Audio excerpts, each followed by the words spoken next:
Well, hi again, everybody. Welcome to another episode of 100 Yards of Football. This is the sports page with Bob Case. And today, Bob, we've got a guy that has been around the league and is really a part of Major League Baseball history. You told me years ago when you were managing with Casey Stengel, one of the great accomplishments that Casey was a part of in baseball history. Not only did he play against Babe Ruth when he was younger, but when he managed, the New York Yankees won 5 straight championships. Nobody's ever done that. It's just a part of baseball history. And my history, if you don't mind me saying so, even though I didn't grow up in Cincinnati, I certainly understand the significance of the Big Red Machine and how they dominated the World Series during the 1970s. Yeah, they lost a couple, but they won some as well. And that was really the thing. The team was so good. They went from 1970 to getting there, brand new stadium. Everything is sparkling and shiny, and paint hadn't even dried yet.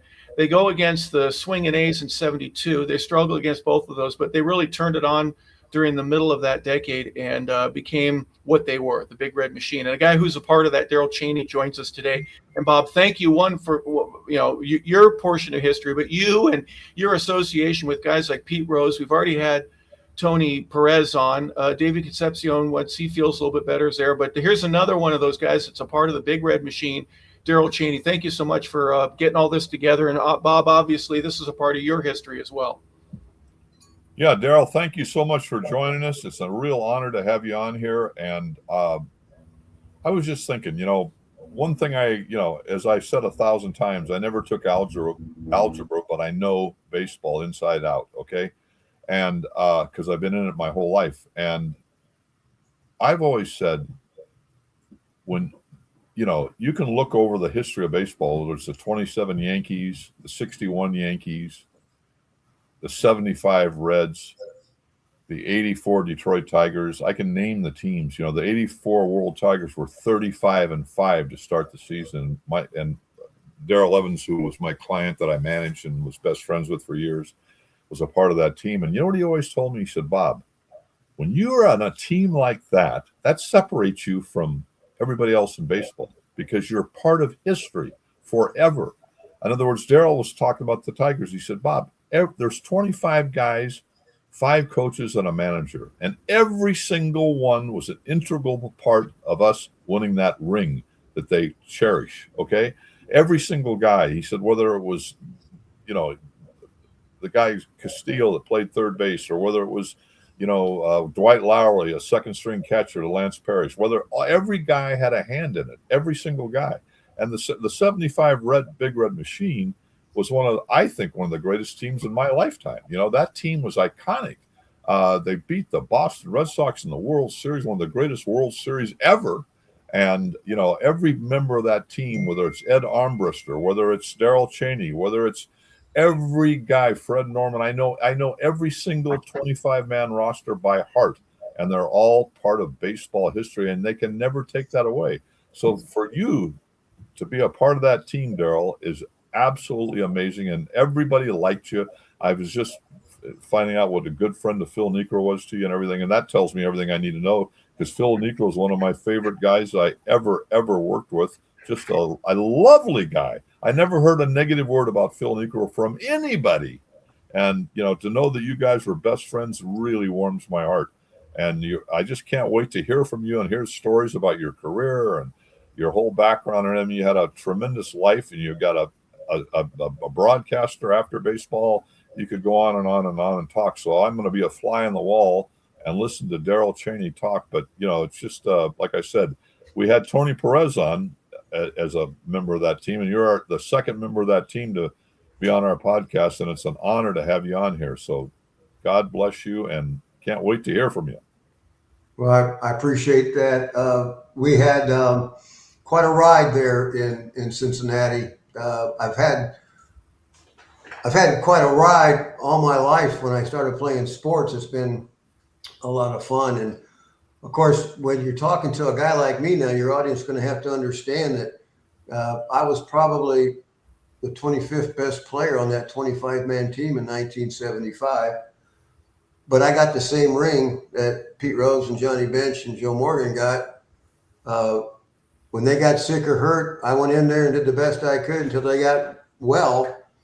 And I wouldn't trade it for anything in the world. I'm I'm less than 0.1% of baseball players who make it to the big leagues in the history of the game.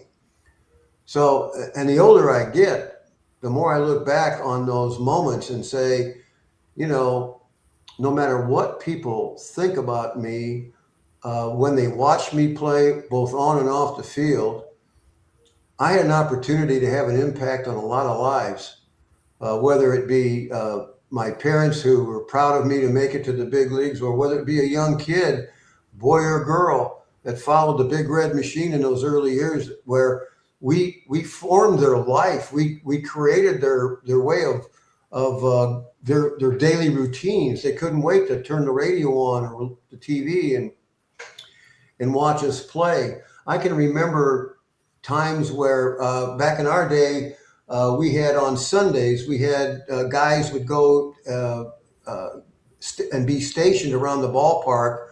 Instead of taking batting practice, those guys would sign autographs. And the fans didn't know who they were getting. They didn't know if Johnny was going to go that day or Pete was going to. I went a lot because a lot of times Johnny and Pete didn't want to go. And I can remember sitting in those tables signing autographs, and those kids, they didn't care who it was. They were getting an autograph from a member of the Big Red Machine. And a lot of times when I did that, I took that for granted. I'm thinking, okay, I get this thing signed, get this, go on with the game and all that. As I look back on it now, I've had kids, you know, a lot of men now that are like 15, 20 years younger than me. They tell me how much they appreciated opportunities like that and the opportunity to grow up in a city or in a market where they had one of the greatest teams, arguably the greatest team in the history of baseball. And so, as the days go by and the older I get, the more I appreciate having the opportunity. God blessed me with some skills to stay in the big leagues for 11 years and then stay in the game for 16 years, followed up as a broadcaster. And so, yeah, I've been blessed. And my wife and I talk about this all the time. When we got married when we were 19 years old. So we've been married 58 years, and she grew up in the game with me. And I'm so glad I had her with me because when you come home from an 0 for 4 with a couple errors in the minor leagues, you don't want to go back to an apartment with 4 other baseball players. You want to go home and get some encouragement from your spouse. And I certainly got that from Cindy. And if we had it to do all over again, knowing what would happen to us, knowing that I'd be in the big leagues for a couple of years, get sent back to the minor leagues, earn my way back to stay in the big leagues, and then get released by the Braves, then get fired as a broadcaster if we knew back then what we know now, we'd do it all over again. We wouldn't trade it for anything in the world. I would have loved to have had a better career, a more marquee career. But I'm still less than 1% of 0.1% of guys that had an opportunity to play this great game. So I thank God every day for the ability that he gave me, for the spouse that he gave me, for the people that he put around me, all my friends and relatives that followed my career, and all the fans. As I get older, some of the fans will say, I really appreciate what you did back then. And I'm thinking, I didn't do much, but what I disagree. I disagree. You were a very important utility man, very important. So don't down yourself. I'm not going to listen to that. Well, so I'll tell you how important a utility man I was. You want to hear a good story? Yes, please. You ready for this, Harper? So in 1975, I'm 6 years in the big leagues, and I'm not really happy of being a utility ball player. When you guys open the show and you say, what's it, 100 yards? Your show is called 100 yards? 100 yards of football, yeah. I said, we could talk football. I was a quarterback in high school. Matter of fact, yeah. I was an All-American Parade Magazine first team guy. And so I had all this stuff going on when I was younger. My amateur career I was pretty popular, and I was really good at all these sports. And as I got to the big leagues, I found out quickly there's a lot of guys that are better than me. And so that bothered me to a certain extent. It took me a while to get over, hey, why can't I get more of these games on this Big Red Machine team?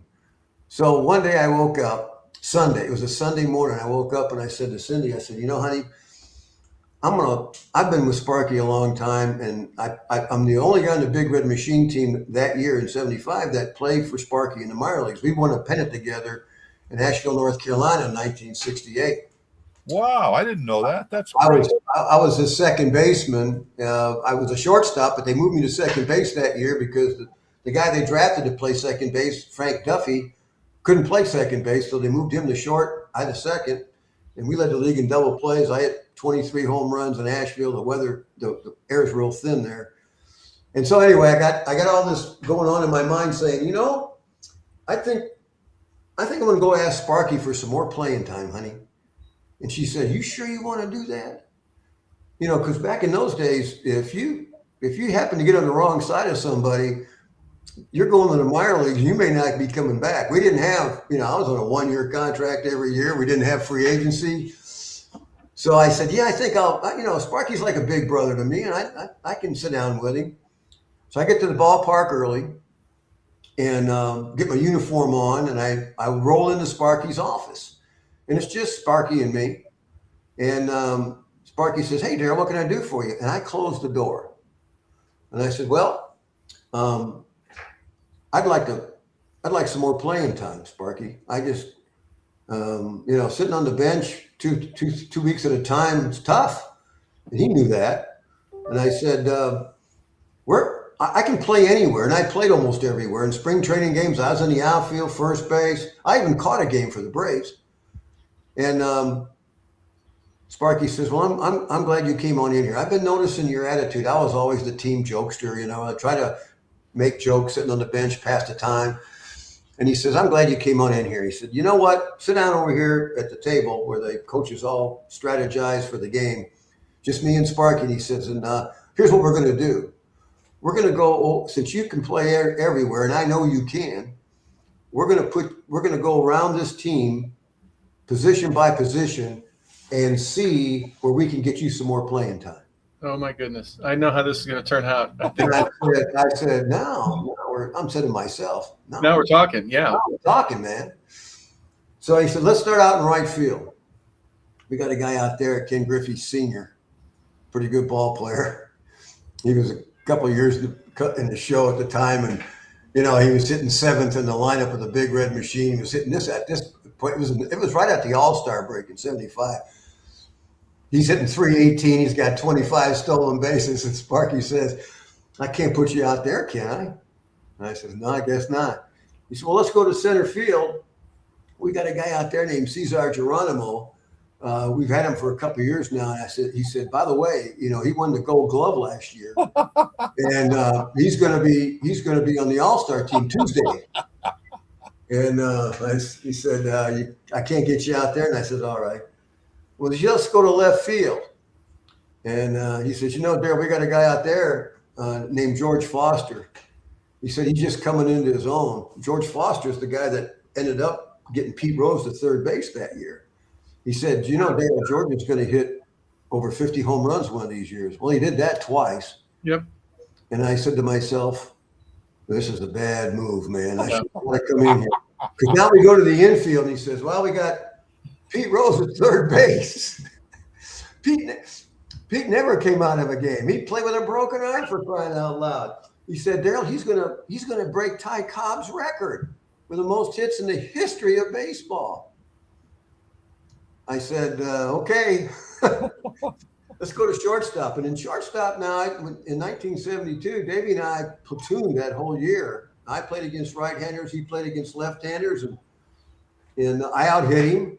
And we both fielded pretty good. We won the pennant and almost won the World Series. And I thought I had earned a chance to be platooned the next year, but Sparky gave the job in '73 to Davey, and he turned into an all-star.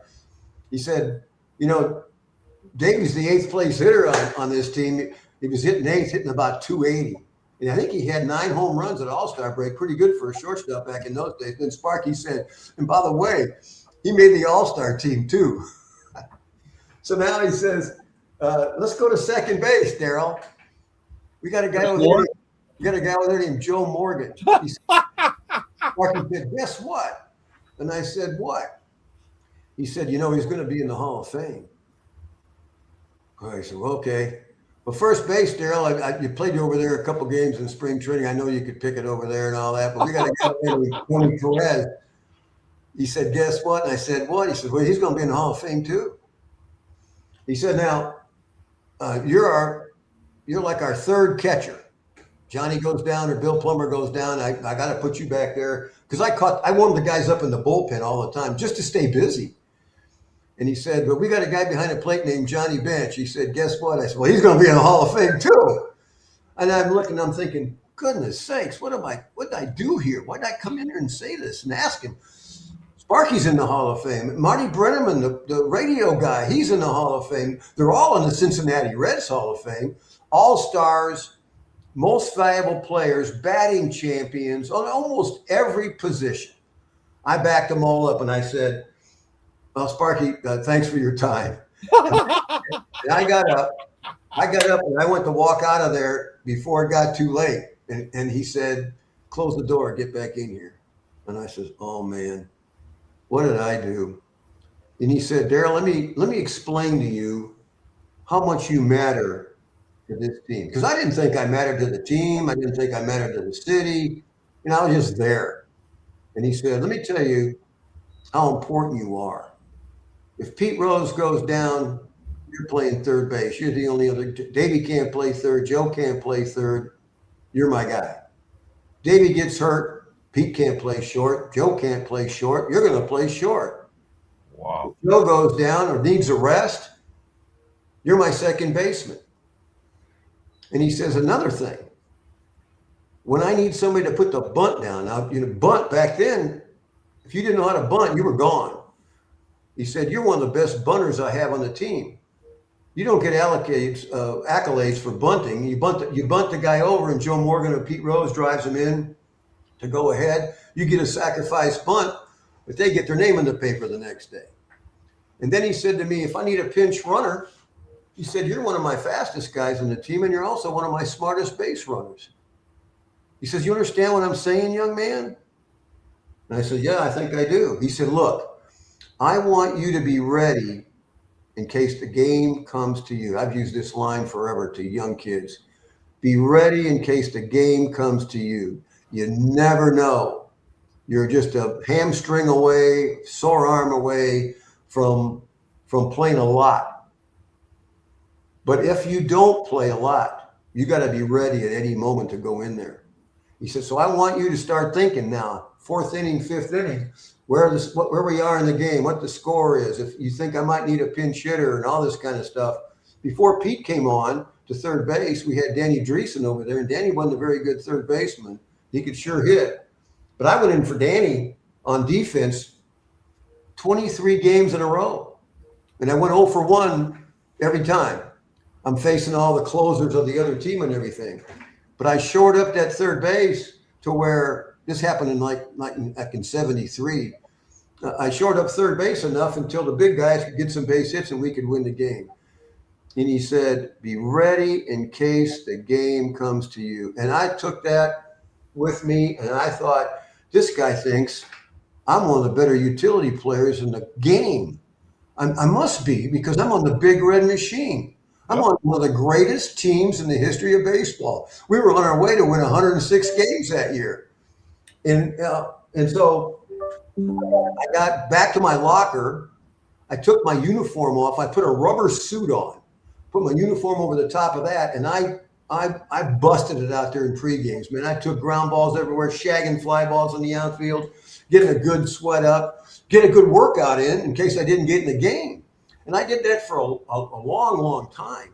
And I learned then that, and you touched on it, Bob, to win a world championship, Johnny Bench has said this time and time again, it takes all 25 players, 4 coaches, and the manager to win a world championship. At one time or another, one of these guys are going to come off the bench and they're going to win you a game somehow. Right. It may not be the home run, the bottom of the ninth inning, and all that kind of stuff. And I've had the opportunity to do that a couple times with some walk-offs. But that's when I learned that I mattered, that I was a significant Major League Baseball player that touched the lives of a plethora of people out there, young or old. And I wanted to make sure that for the rest of my career and the rest of my life, that's the approach I take to baseball. And here's my bottom line on the whole thing, guys. We're significant. Our lives matter, not because of what some other player might say about us or some fan might say about us. Our lives matter because God says it does. And the sooner we realize that we're significant and our lives matter in God's eyes, we become significant men. And when we become significant men, we realize that when we walk onto the field or we walk into a banquet hall and make a speech, or we walk into a restaurant and somebody recognizes us, we can have an impact on their lives. That's right. And I've got 2 or 3 stories where the impact I made, taking that approach on young men's lives, became an eternal impact. So I sit here before you guys on this podcast, not as the most marquee player that ever played, not the greatest ball player that ever played. I played with or against 41 guys that are in the Hall of Fame. How many guys can say that? In those 70s, we were loaded, both in the American League and in National League. We were loaded with really, really good players. And when I went to the Hall of Fame, I went to the Hall of Fame one time. I said to my wife about 8 years ago, and I said, we got to go to the Hall of Fame before it's too late. I'm going. Just check it out. And there was a display with the Reds, and I'm in it. I'm in the background, and Johnny Bench is having a little fun on wrestling with some guy in the clubhouse and all this kind of stuff. And as we go around, we get to the plaque hall where all the plaques are. And my idol growing up was Ernie Banks. And I said to my wife, I said, honey, this is the guy that was my role model. I want to, and I became really good friends with Ernie Banks since I was 12. But I stood in front of Ernie's plaque, and my wife took a picture of me, and she says, well, honey, since you took one with Ernie, let's take one in front of every plaque of guys you played with, Hall of Famers you played with or against, whether in the big leagues or spring training or in the minor leagues. We took 41 photos that day. Wow. That's hey, amazing. what you just said, that Sparky conversation will stay with me forever. I think it's one of the greatest things I've heard on all these podcasts we've done. That story alone was unbelievable. So it's in this book. You can still get it on Amazon and all that. I'm going to get it. This book is 14 years old, but that story's in there, and stories like that, to where that book is also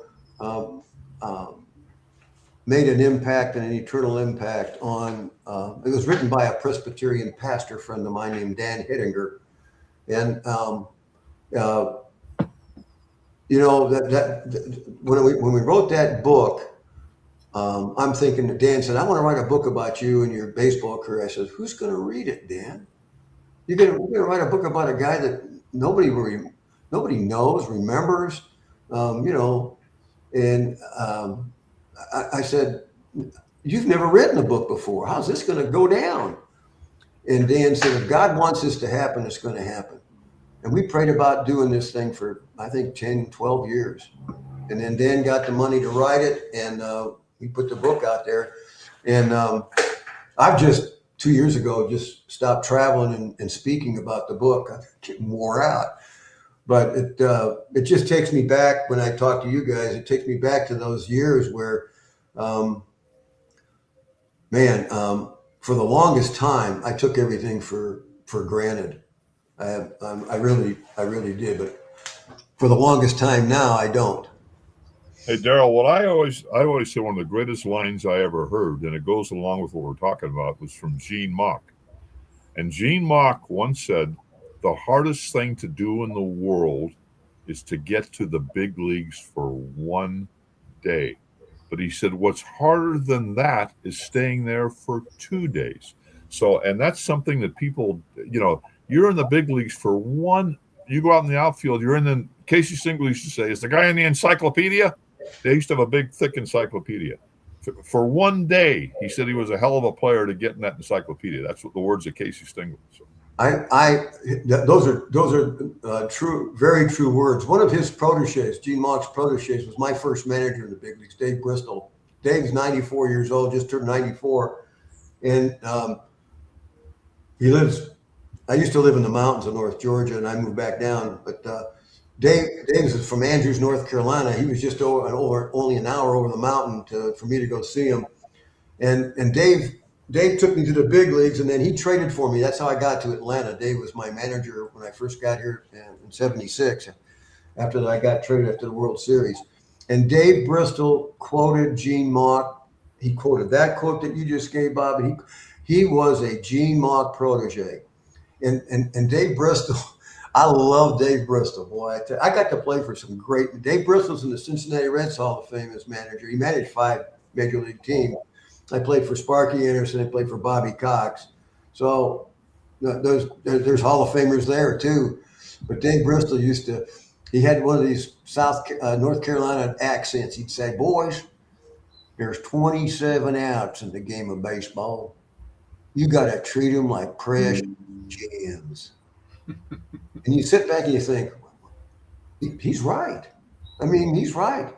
And the last 2 nights I watched the Braves play, and they were like 6 runs down going to the 9th inning both times, and they weren't out of it. They scored. One of them went into extra innings, and one of them they lost by 1 run. And you got these quotes from these famous baseball men will live on forever because they're so true. It's great stuff, man. I'll tell you, Darrell, the stories in the background, obviously as a player, being at the big league level, there are a ton of them, and we want to get to those. If you don't mind, I'd just like to ask, how does a kid from Hammond, Indiana, you mentioned earlier, you were a quarterback, you played football, probably a little basketball and all that. When did sports become important for you? Was it before high school? Were you a Pop Warner type football player? You played ever since you could tie up a pair of cleats when you're 6 or 7. Were you a little league baseball guy? What was early sports like for Darrell Chaney? Had a brother, still do, 11 months older than me, Larry. He lives just down the street from me here. And we were arguing and fighting one morning, springtime.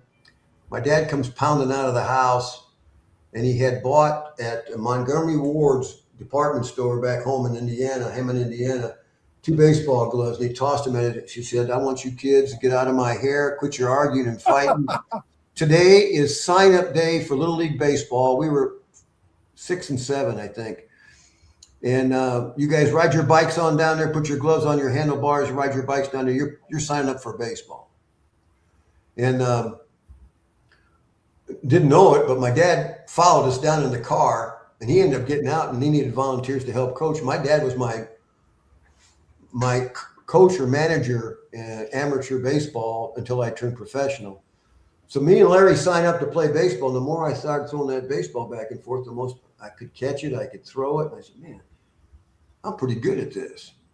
I got a bat in my hands. I started hitting, and I could hit. I was a switch hitter growing up, and wow. I just said, I want to be a Major League Baseball player. I would come home from school. We were close to Chicago, 24.6 miles from Wrigley Field in Hammond, Indiana.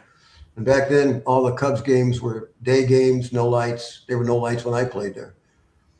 And I started watching the end of the Cubs games before I started doing my homework. And I fell in love with Ernie Banks. And I tried to emulate Ernie in everything that I did. On Saturdays, when I didn't have school and the Cubs had a day game, if I didn't get down to the ballpark to watch him play, watch him on TV, and he stood at attention with his hat over his heart, and he sang the words to the national anthem, and they were very important words to him. He just came up post-Jackie Robinson era where he wasn't the most well-liked guy in the game of baseball, but boy, he loved the game, and the game ended up loving him. And I just admired him both on the field and off the field, and I just started telling everybody when I was 6 years old, I'm going to be a Major League Baseball player just like Ernie Banks. And so I watched him play. I got into football when in 8th grade. I started playing quarterback my first year in football, playing quarterback in 8th grade.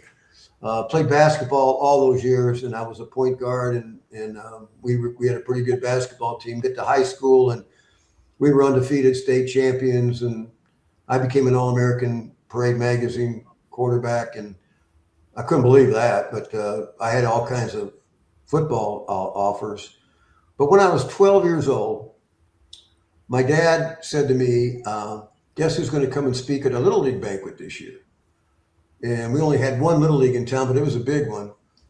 And I said, who's coming? And he said, Ernie Banks. And I said, oh, man, I got to get his autograph. Dad, I said, early on, he meant more to me than my dad. I just confess that. But I loved Ernie Banks. And my dad said, well, he'll be here in August. And what we'll do is we'll get there early and we'll get a program and I'll give you an ink pen and we'll sit in the front row. And he was up on a stage. And he said, as soon as you can, jump in there and get his autograph. Cubs had a game that day. He had a home run, and he drove from Wrigley Field to Hammond, Indiana, St. Michael's Ukrainian Hall for our banquet. Man, oh man, I couldn't wait. There was 1,500 other kids, moms and dads, that couldn't wait to see him either. He was a very, very popular.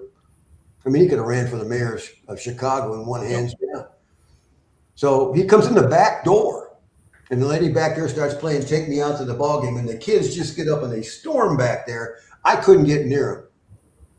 My dad said, well, just be patient. My dad had set this up. I found out later. Just be patient. When he's done speaking, we'll go right up to the podium before he leaves and get him an autograph before he goes. I says, good idea.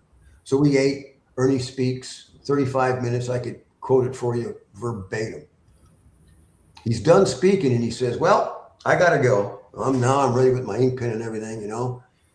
But before I go, he says, I know that whether I want to be or whether I don't want to be, I'm a role model to all these kids in this audience.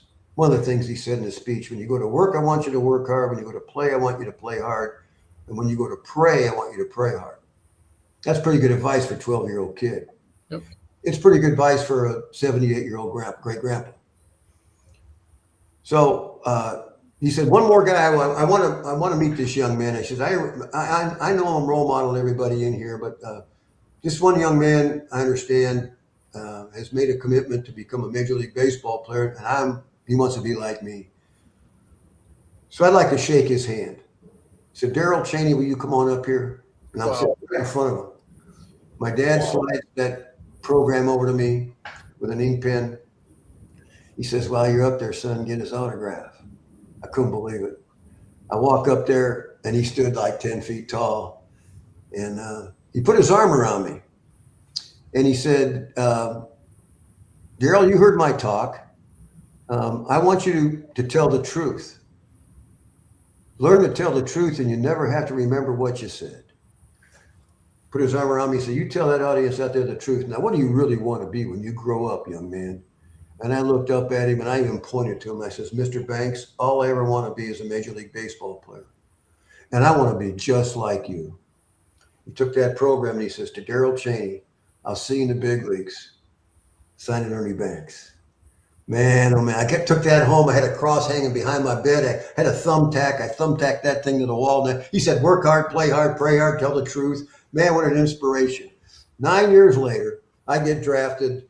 Well, not 6 years later, I get drafted by the Reds out of high school, number 2 pick.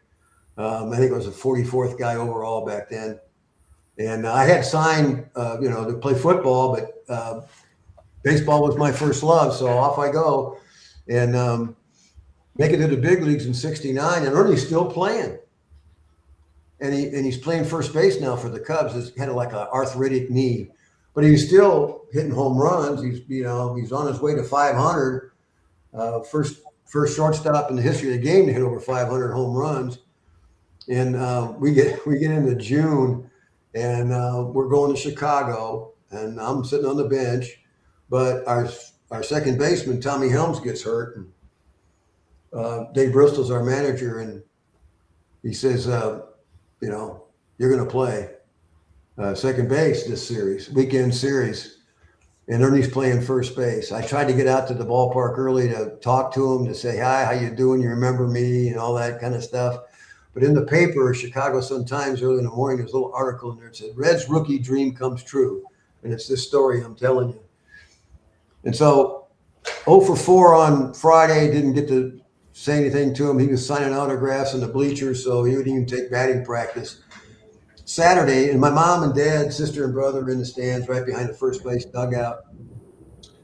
Saturday, my first time up, I hit a double to right center field. And I can tell you, it crossed my mind to stop at first base because I wanted to thank him for what he meant to me. But I quickly changed my mind, got to second base. My second time up, I hit a chopper over the mound, and like I said, I could run pretty good. I beat it out for an infield hit. I'm standing at first base, and I got my hands on my knees, my left foot on the bag, and I said, Dear Lord, thank you for getting me here, because only by the grace of God that I was there. And just as I got done saying that quick little prayer, I felt this big black arm comes around me, and he squeezes me in and gives me a hug. It's Ernie. And he says real loud, 36,000 people in the stands. And he says real loud, and the guys in the infield could hear it. Darrell Chaney, how you doing, young man? He said, hey, it's a long way from that banquet back in Hammond, Indiana. How long ago was it? And I said to him, when you have someone that's impacted your life like that, you remember dates and times and everything. I said, well, it was 9 years, 3 months, 27 days. I mean, I had it down pat. Wow. I said, thank you so much, Ernie. He said, and he gave me a squeeze, and he says, I knew you'd make it. Just like on that autograph, I'll see you in the big leagues. Well, I don't know how many autographs he signed like that, but the one he signed for me, that got me going. And so this is a long story to your question, Harper, but that's how it all started for me in my youth. I think I could have been a pretty good football player. I mean, all the Big Ten schools, Notre Dame, Air Parsegian, Duffy Doherty, all those guys wanted me to play, offered me full scholarships. And I wanted to play baseball in the spring if I went to college. And back then, as a quarterback especially, they didn't want you to play baseball. They wanted you to go to the spring football practices. So I got an invitation to go visit Ball State University in Indiana, and Mom and Dad and I drove over there from Hammond to Muncie, small school. Back then it was Division II. Right.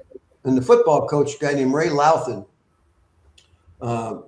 gets me out of the car, and first of all, he says, I'm going to take you over to the baseball field. He takes me over to the baseball field first. And he says, I just want you to know, you come to school here next year, you're my starting shortstop, and you're my starting quarterback. And my mom and dad just said, can you believe that? Get to both sports here. So I signed to go to Ball State University instead of those bigger schools because they were going to let me play baseball. Yeah. And after 2 weeks after that, I think, is when the draft came. And when I was picked number 2 and offered a bonus of a 2-year, a second-year pick today gets about $4 million. I got $6,000. $6,000. Wow. $6,000, and I bought my mom and dad a new car with it, so I had nothing left. And but I got to play Major League Baseball, so I signed that contract. Got on an airplane the next day. Never flown on an airplane in my life, and I'm all by myself going to Sioux Falls, South Dakota, 18 years old. And wow, what a ride it's been. No kidding. Wow. The Ball State experience, that tough decision anyways, right? You had some big schools, but nobody else, I guess Notre Dame, Michigan State, none of them wanted anything to do with you playing baseball. It was football only, right? Football exclusive? Yeah, it really was. I got Air Parsegian called me to book me on my official visit to Notre Dame. Listen to this one. And I'm born and raised Catholic, 60 miles from South Bend. How about that? Catholic boy playing at Notre Dame. You couldn't be much closer to South Bend growing up, could you? I mean, that was in your shadow pretty much, right? That's right. And everybody that played football back home that was Catholic, that's what they wanted. That was their dream. Yep. At Notre Dame. So Eric calls me up and he says, I want you to come this weekend for your official visit. And Duffy Doherty had already booked me to go to Michigan State. And so I said, I'm sorry, coach. I'm sorry, coach. But I've already committed to go for my official visit to Michigan State with Coach Doherty. And Era says, all right, I'll call you back if we get another opening. And you don't say no to Era Parseghian. No, that's right. And I didn't ever go to Notre Dame for an official visit. I drove myself around campus a little bit, all that kind of stuff, Yeah. But yeah, so I enjoyed those. I enjoyed those times where I visited the colleges, and but it all came back to when I was 7 years old, wanting to be a Major League Baseball player. When I got that chance, it was an easy decision. Was there a time from 7 to 9, or when you're 14 as a freshman in high school, or maybe 17, that you kind of knew that you had what it took? Not just the power, Darrell, but the feet, the ease. It came to you naturally. Was there a time where you really understood and go, you know what, I'm not that far from being where I need to be to get where I want to go? Is that something that you can express? Because some guys don't ever know. They just don't. But there's always that next level experience where you go, I can fit in. I can hit here. I can hit this guy. They told me how good this pitcher was, and I can put one against the wall against this guy. You know what I mean? Was there a moment for you where you kind of realized that you had it? It was when I was 12 years old and I was elected to the Little League All-Star team. Okay. It just kind of confirmed that I was good or good enough. And at the time I was switch hitting, playing shortstop. I was also a pitcher. And I threw a no-hitter when I was 12. And then after that making that All-Star team was when Ernie came and spoke at our banquet at the end of the year. Gotcha. Okay. And when he signed that autograph to me, it was just like, this is it. This is God saying, I want you to do this. I want you to give this a shot. And it was 12. Yeah, some folks never have that. And by the way, earlier you just did the math. 1/10 of 1% end up making it, and there's 99. You're one of those 99% guys that they could have picked, but didn't. But you got to be picked. And even though you were a utility guy on the world champion Reds, and by the way, you played in 3 World Series, and we'll talk about that in just a moment. You were good enough to be that guy. You know what I mean? That's the part that I think is fantastic. Yeah, and back then when it was all happening and you had a chance to do this and do that and play baseball and all, you didn't know those numbers. You didn't know that you were that rare or that exclusive. I was just having fun playing sports, loving them all, but I had no idea how few people get to. And I don't care what sport it is. It's baseball, football. Yep. Very few people get to play on the level you play, Harper, and so it's. But you don't think about that back when you're that young. You're just out there playing and having fun, hoping you get good grades to get through school. That was always difficult for me, but not really difficult. I got my homework done and all that kind of stuff, and graduated with a B average from high school. But that's my education. Baseball actually was my education. Once I got out of high school, I signed my contract, and everything I learned in the game of baseball, it seems. Hey, Darrell, that conversation is still resonating with me that you had with Sparky. I'm telling you. That says it all. That conversation said it all. And it showed how much he appreciated what you were to that team. And he had an eloquent way of saying it. But, I mean, it really says it all, how great that team was and how much you were needed on that team. It's all in that conversation. That'll stay in my mind until I take my last breath. That was a really, really great thing to hear.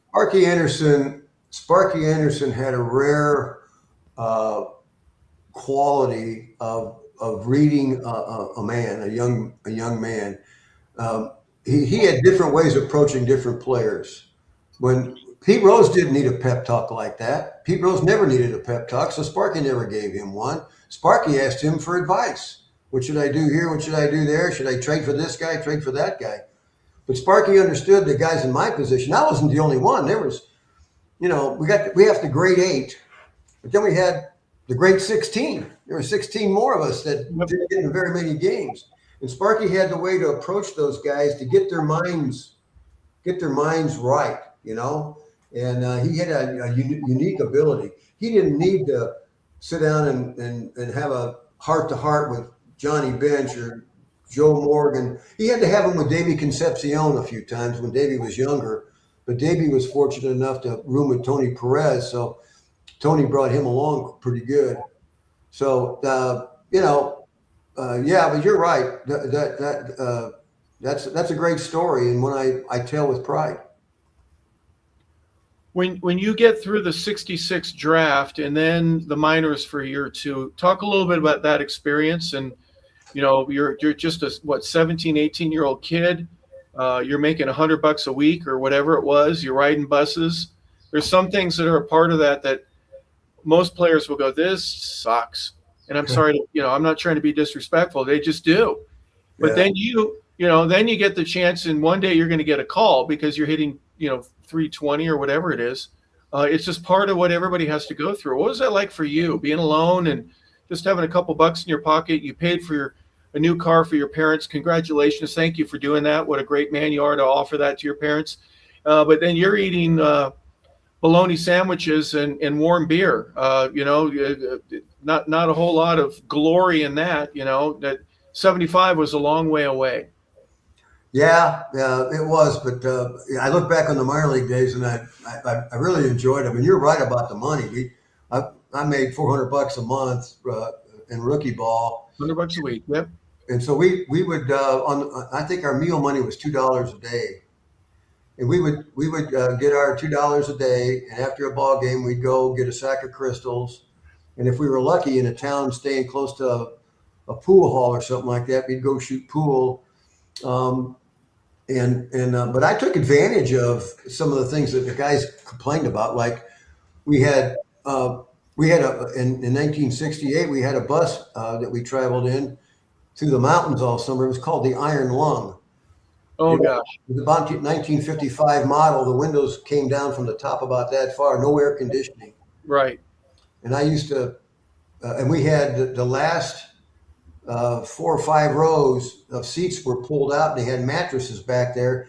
So the next game, starting 8 players and pitcher could sleep on there. But then you had to walk over those guys to go to the commode in the back. Right. Well, I just took a pillow from home and I slept in the luggage rack, and it was a nice ride. Did they call it the Iron Lung because you needed one to breathe all of that exhaust that would come out of that gigantic tailpipe that they had? Come on now. That was. And I can tell you some stories, but we didn't stop very often to go to the bathroom, and nobody wanted to go walk across those guys back there. So we would get these big drink cups from the fast foods joint we stopped in, and everybody used those to relieve themselves. Yep, 7-Eleven. When they got too full, they tried to throw them out that opening in the window back there, and those poor 8 guys in the back, they felt it a little bit. They don't want the windows open. In the luggage rack. Don't be sitting in the back with the window open and a full bladder up front. You also served in the military. Talk a little bit about that. That's a very unique experience, and it wasn't. You didn't see action, did you? But you were part of the engineering battalion, right? Yeah. I was with the engineering unit in Covington. Was it Fort Mitchell, Kentucky? But when I signed my contract back then, a lot of us guys were looking for ways to prevent us from doing active duty for 2 years and missing out on our 2 years of baseball. Yeah. So let's see, Johnny Bench and I got inducted on the same day. Bernie Carbo, Milt Wilcox, Dan McGinn. We all went down and I don't know if the Reds pulled strings or not, but we got inducted in Cincinnati, and I thought, well, 2 weeks in the summer is better than no summer playing baseball at all. And the recruiter told me, he says, you guys picked a pretty good time to get in because you probably won't go do your basic training until after this baseball season's over. Well, that's great. And so I started that year out at at Knoxville, Tennessee, AA ball, and was there a week. And I got called to do my active duty. So I missed the whole 67 season. And I came out of the Army overweight. I had 3 good meals a day, man. I didn't have any body fat on me, but I was pretty bulky or stocky, whatever you want to call it. But Pete Rose was in the Army Reserves. I'm trying to think of some other guys. Pete Rose, in his active duty in Army Reserves, he went with Bob Hope on those tours, and Johnny went with Bob Hope on those tours. I can remember. Bobby Tolan's another guy. I had forgotten all about Bobby Tolan. Please go ahead. I mean, we used to do summer camps in Fort Knox, which was not too far from Cincinnati. Sure. I remember one summer camp, Johnny and I were there together, and they helicoptered Johnny back every night for the ball game. I stayed down there and peeled potatoes. Yeah, you got to be in the Iron Lung, or yeah, yeah. Well, after your service, and by the way, thank you. Your country thanks you. You end up making it not too soon after that. You know, you had a pretty good stint in the minors, and you start hitting the ball. Next thing you know, you're at the big club. What was that like for you, getting that call?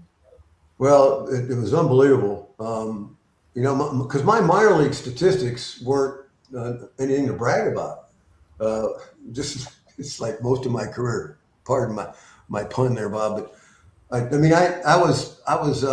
I hit 219, I think, in the rookie league, and then I was hitting under 200 when I got called to active duty, and then I go to Asheville, North Carolina, and we were playing in that real thin air there, and we had a really good team, and I hit 23 home runs and drove in 78, but I only hit 232.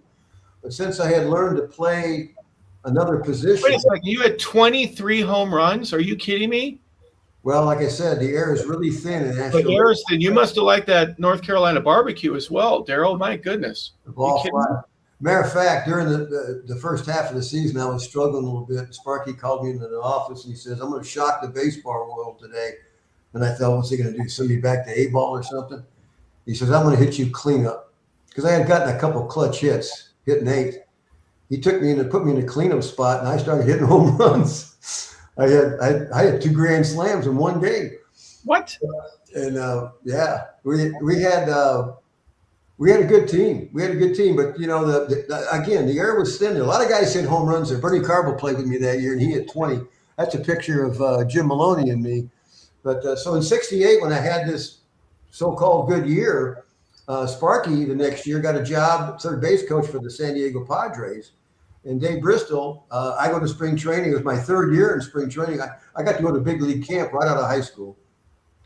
But I go to spring training in '69, just thinking, man, maybe I get to AAA this year, you know. And I had a really good spring, and I was playing short, second, third. I was turning double plays like the Bill Mazeroski. I was hitting the ball good from both sides. And I remember Jimmy Stewart, one of my teammates, coming up to me when about 2 weeks ago in spring training. He said, "You know, kid, you're going to make this club." And I said, "Says who?" He says, "Everybody says so." And I said, "Oh." And anyway, the last day of spring training, Cindy had already left to go to Indianapolis because we thought that's where we'd go. And, you know, no cell phones back then or anything. So we got the game's over, and the cuts were down to 2 guys, me and a guy named Clyde Mayshore, who ended up playing a little bit in the big leagues with Montreal, an outfielder. And so we're sitting there, and everybody else is packing up to go to Cincinnati for the start of the season. And I didn't know what to do. And no, I take that back. My wife hadn't left yet. I didn't know what to do. But my wife was out in the parking lot. And so Bristol called Clyde Mayshore into his office first. And he came out crying, and it wasn't a happy cry. No. And I said to myself, my golly, I'm going to make this team. Oh, wow. And Bristol called, I was next. Bristol called me in there and said, "Kid, you're going to the big leagues," just like that. And I just couldn't believe it. That was a pretty rapid move up I was only 21. I just turned 21 a couple of days before we broke camp. And so, and Darrell, you're hitting 230. Granted, you got some power, but 230. I mean, that's against AAA. You're going up against Drysdale and Bob Gibson. You know what I mean? It was AA pitching to the big league pitching, and there's a big difference. there's a big difference, which I quickly found out. But you know that the need that the Reds had. I mean, because I only had one full year in the minor leagues. I had 2 months in the rookie league, a week in AA, and then that full year in the minor leagues. And the Reds had a need for someone that could play more than one position in the infield. They had nobody else in the organization, at least that I knew of, and that was having the spring that I was having that could play all those positions. And you're saving a roster spot down the road, right? They would take 3 guys to play what you could do with one glove. Well, yeah, and that's what they were looking for. They didn't have more than me. I don't know if it was a want or a need or what, but by golly, he took me, and so. But the negative there is from the get-go, I was labeled a utility player. Sure. And that took me a long time, until I had that meeting with Sparky to really just say, you know, I'm a utility ball player. To appreciate it, to understand it in a different way. Talk also, this is an organization that's growing very quickly. Was Riverfront done by the time that you were there, or were you still Crosley Field? What was the goal for you when you first signed? And then by the time 69, Riverfront's done, isn't it? You're getting a chance to play in this brand new sparkly ballpark. Yeah, it wasn't done in 69. Matter of fact, I didn't even know they were building Riverfront Stadium until I got to Crosley Field in 69 for opening day. And they were saying, yeah, we're gonna move out of here in June. And great trivia question in Cincinnati. Who was the last shortstop that played at Crosley Field? Who was the last guy standing when the last out was made at Crosley Field? I'm going to say that's you, right? That's you. It was me. And they took home plate. It was June the 29th, I believe, was the last game. They picked up home plate with a helicopter and flew it over to Riverfront Stadium. And then and the next day we opened up in Riverfront in front of $55,000 fans in that big old round building they had there with AstroTurf. It was quite different. Yeah. But Riverfront was built in we opened it up in 1970. And then 70, you go to the World Series.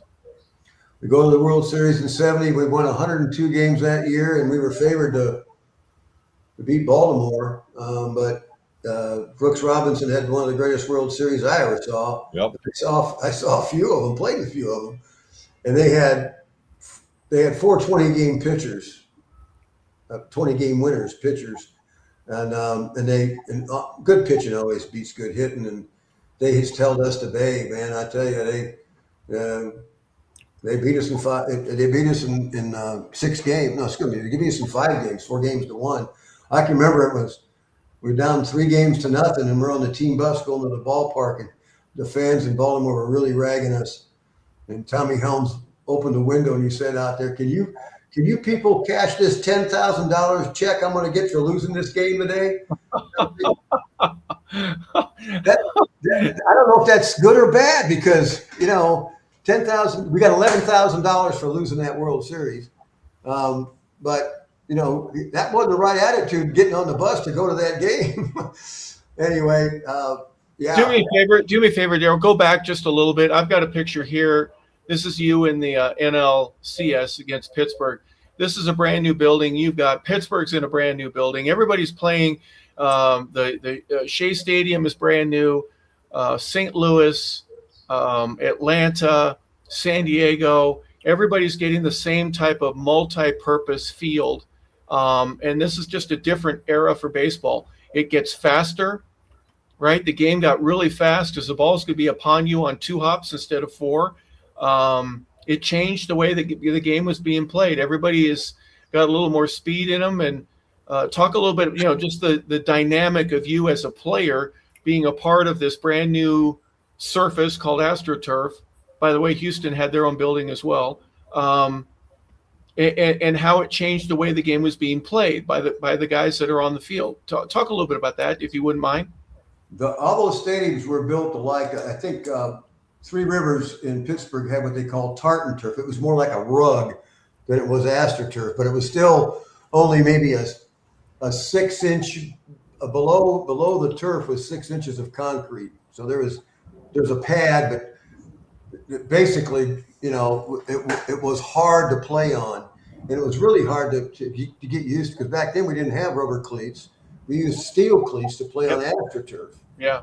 One of the negatives that I found out early on was, and one of the reasons they built these stadiums was for multi-purposes for football. I don't know how football players played on them in the winter, but they built them for drainage purposes and to get the field in shape to not have a long rain delay.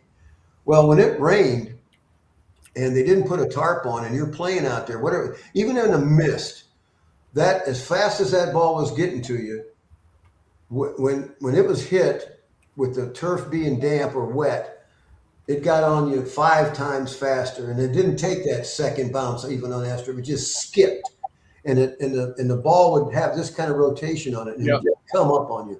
Yeah, it would bounce. Yeah, it had a very interesting hop that you needed to read. You didn't have time to read it. You just had the C-ball glove ball, right, instead of C-ball hit ball. Yeah, and then you had the cutouts. Most everybody's cutouts were dirt, but the cutouts were like a seam, like a 4-inch seam. Yeah. Where when they put the footballs, they'd fill that with the seam. Well, if a ball hit that seam anywhere, and it hit them a lot because they're in the field of play, you didn't know what to do. I mean, you didn't know which way the ball was going to go. Right. I can remember playing third base in San Francisco at Candlestick Park when they put AstroTurf in. You'd come into a game there. I come in late for defense or something in the game there. Even in July, you couldn't feel your fingertips because it was on a bad place to put a ballpark, cold. And Dave King would be up, and he'd hit those ground balls that just hugged the turf. But when it hit one of those seams at third base, watch out. Your life was in danger. Yes, it was. It was in danger. And but it was popular for a while, and it was popular until leases ran out, and people finally got the idea that it's causing more injuries than we thought it would, and we got to get away from this kind of stuff. And so everybody came around to what we're seeing today. I can remember I put the turf would get so hot.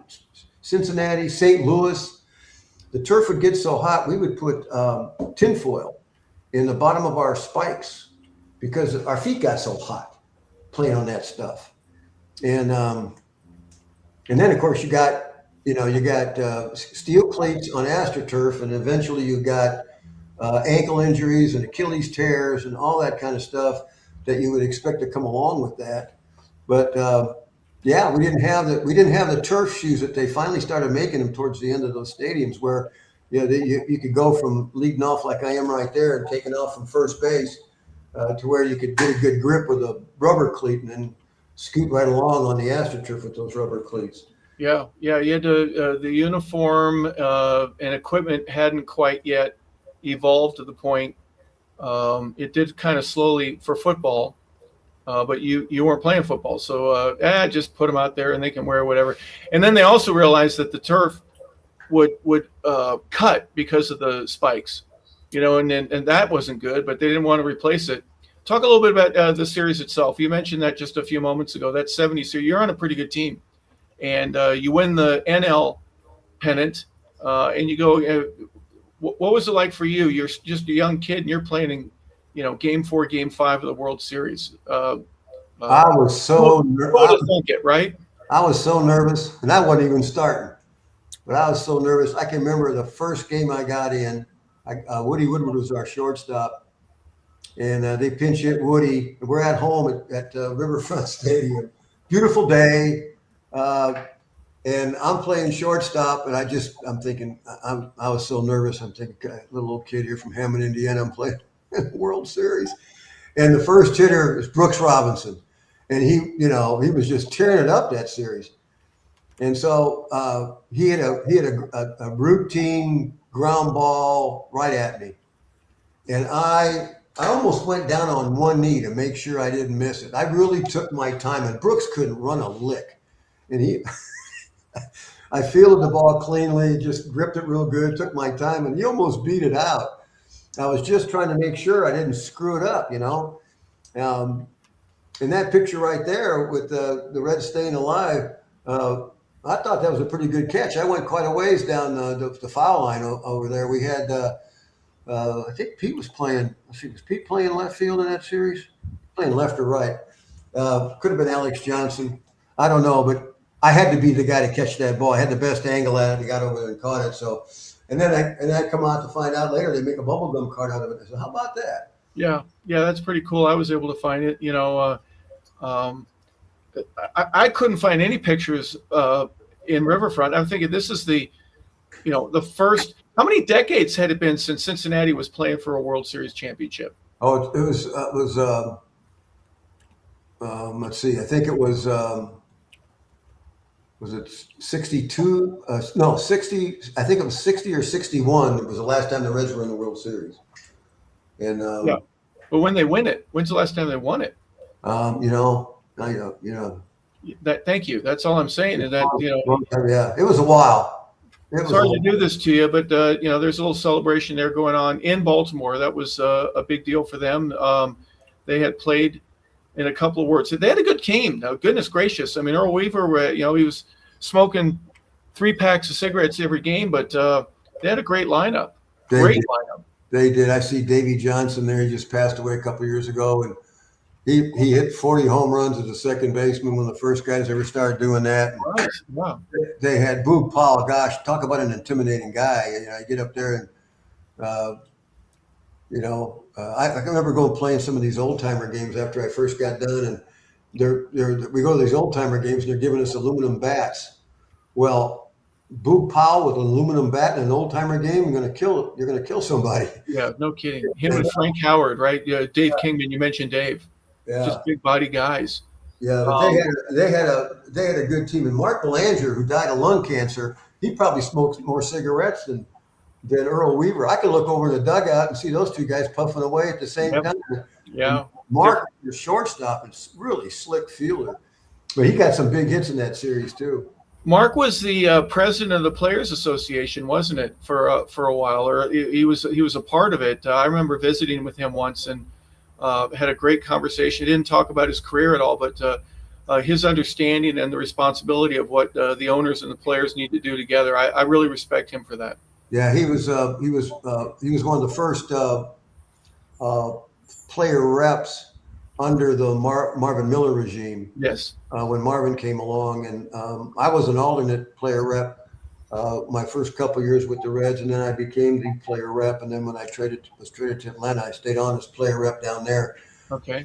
So going and getting involved in those negotiations back then, when we basically had nothing as a player. I mean, you had a job, you had big league money, which wasn't much, but we were fighting for better pension, better health care benefits, better widows benefits. Instead of having to play 5 years in the big leagues to become tenured, we got it down to 4. Today it's only 40 days to be pensioned. But that all those player rep guys back in the 70s when Marvin and I came along, and we went on strike in 72. Everybody saw it coming, and we stood up. And I can remember I was player rep in 72, and we go on strike with about 2 weeks to go in spring training. And I'm sitting in my locker. Everybody's cleaning up. We had an apartment in Cincinnati, Cindy and I. I was getting ready to go back there, and Bob Housen, the general manager of the Reds, comes up to me and he said, "Young man, this is the darkest day in the history of baseball." I said, "Yes, sir. I believe it. It pretty much is." Yeah. And he said, "But you can do something about it, young man. You can cross that picket line right now. We got a game with the Cardinals out there. We'll get them to get 8 players, 9 players out there. You get 9 players out there, and we can stop this right now." And I said, Mr. Hausum, I thought that was the man of my career. I said, Mr. Hausum, I can't do that, sir. I just can't do that. And he turned around, he didn't say a word to me, turned around, walked away. Yeah. I thought, well, there's player reps are going to be sent to the minor leagues because of this. And of course, Yes, they I'm are. a Yeah. ball player anyway, but we were on strike all the way. I think we missed 2 weeks of the baseball season. I was getting ready to go to work at a Burger King. I had filled out an application to go to work at a Burger King. That's how much we put it on the line. And Yeah. I have a little rub at my age nowadays for the Players Association, the Players Union, the Major League Alumni Association. There's things that we fought for back there. Nobody has any idea what we put on the line to create arbitration and free agency so these guys can make $30-40 million a year. And one of the things that really hurts is like if I pass away today, my wife only gets half of my pension. But from 1980 on, and 1979 was my last year, from 1980 on, wives get full pension benefits. If a player dies, today if a player dies, the wife doesn't need a pension benefit. I mean, they don't need those benefits because they've made so much money if they've done right with it. But if I happen to pass, my wife only gets half of it. And I've asked, there's a movement on, you might be seeing something come out of the press here in the next week or so. I've been interviewed by NBC. There's a movement on to try to go back and get the widows of guys from my era full benefits, full pension benefits. And I hope it happens.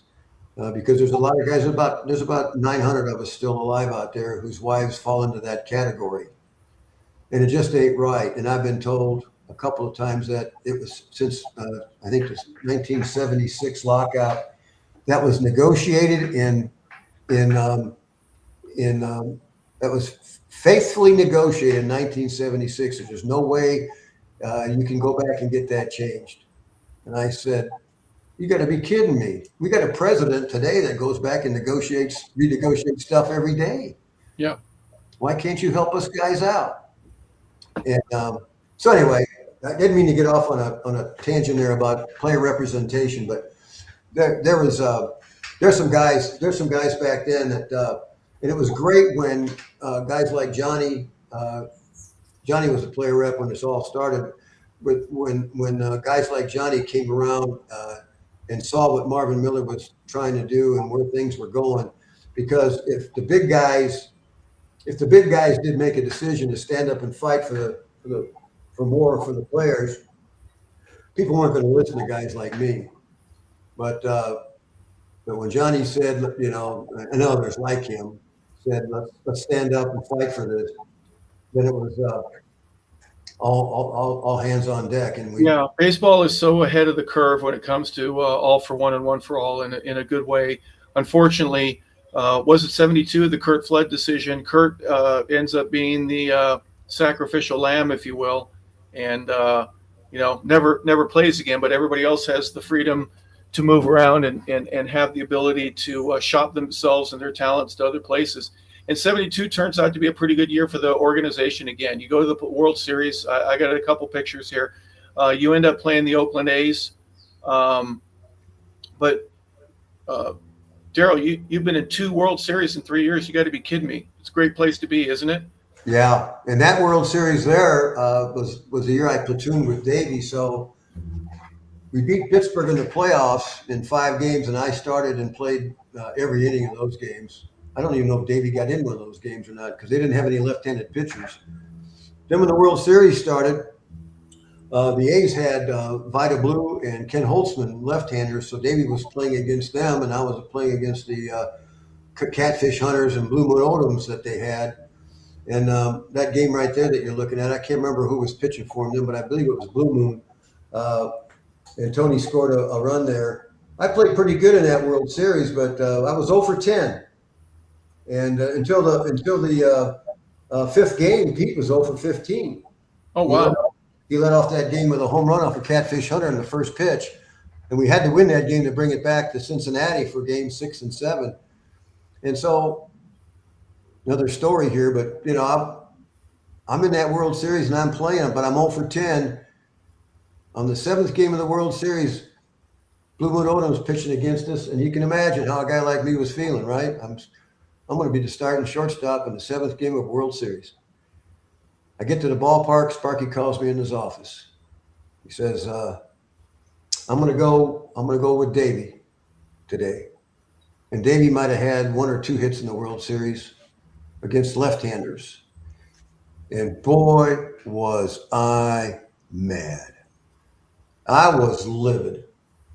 I thought I earned the right to be the starting shortstop in that game. But anyway, I had to get my act together right away because I had some cheering to do. We're in the 7th game of the World Series.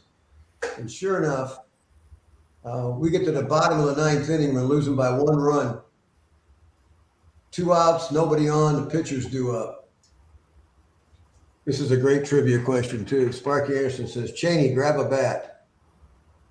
2 outs in the bottom of the 9th in the 7th game of the World Series. 55,000 people at Riverfront Stadium. Another 50 million watching on TV. And I looked at Bill Plummer, real good friend of mine who passed away a couple years ago. He was Johnny's backup. And I said to Plum, I said, can you believe this? This guy sticks it to me before the game starts. And then I got to go up against Raleigh Fingers in the bottom of the 9th inning, Hall of Fame pitcher, with 2 outs and nobody on. I said to Bill, I said, I'm going to try and hit a home run. I never tried to do it in my whole life. I'm going to try and hit a home run. So I'm up there, and I don't even recognize. Sparky says, grab a bat. I grab a bat. I put my helmet on. I'm out there. And now, keep in mind, on deck is Pete Rose. So all I got to do is get on. I wanted to tie the game up, and I said, I'm a first pitch. I'm gonna look for a first pitch fastball. I'm gonna hit out of the ballpark. And Raleigh had one of the best sliders in the history of baseball. And the first pitch was a slider, but it spun, just backed up, just didn't do anything. And I fouled that thing straight back. And I tell you what, if I'd have hit it square, it'd have gone. And I said to myself, uh-oh, I'm 0-1. This guy's got the best slider in the game. I gotta choke up, hunker down, and gotta get on base somehow. The next pitch, he threw me his best slider, but it went down and in and bit. And I stood my ground, and it hit me in the knee. Well, I did my job. I'm on first base, and I'm thinking, I'm going to pull an Enos Slaughter here. All Pete's got to do is single, and I'll score all the way from first. I got so much adrenaline going now. And, Pete's up, and the crowd's going nuts now. And he hits a line drive left center field, and Joe Rudy made a really nice run and catch to end it for us. And it was really embarrassing to me because I'm flying around. By the time Joe Rudy caught the ball, I'm almost to third base. Well, he catches the ball, and here they come out of their dugout to celebrate winning a world championship, and they're all running over me. But that's a good World Series. And, we took it to 7 games, and they didn't have Reggie Jackson playing that World Series. He tore his hamstring in the playoffs. So they played that World Series without Reggie Jackson. But we were close, 72. Yeah. Amazing lineup for both sides. Then 73 comes along. I don't think any pictures of that, but that's the year Davey broke his ankle. And I ended up playing shortstop the rest of the year. I think only hit 183. He played really good defense, though. Didn't hurt us any because we got to the playoffs against the Mets. And every game of that playoff series started at 4 o'clock in the afternoon. When the sun's bright, shadows, and you got to face Tom Seaver, Jerry Kuzman, John Matlack, Gary Andrews. It was hard. It was hard to see. So the Mets beat us in a 5-game series there.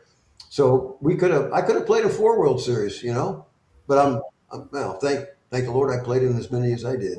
Yeah, that was where I saw the what I call the greatest sign ever. And I'm not a Pete fan as a player because I like the Dodgers. I grew up here in Los Angeles. So Pete became the guy that you'd boo at the ball game. And some fan in New York had taken a bed sheet and they hung it out over the bleachers in the upper portion of left field, as far away in that stadium as you could be. Rose is a weed. To this day, I remember that stupid thing. But they had the unbelievable, the guy that would sit 6 rows behind the Mets dugout, and it was an interesting time for them and their organization, right? You had Willie Mays, who was old. You had Rusty Staub, who couldn't have been any older but was, and a few other guys that were there. Their pitching staff was really good, and they end up, they win 1 or 2 games against the A's that year. The Dodgers win 1 game in the 74 World Series, and then you get to come back, 75. Let's talk a little bit about that. Did you know that there was something special in the lineup at the beginning of that season?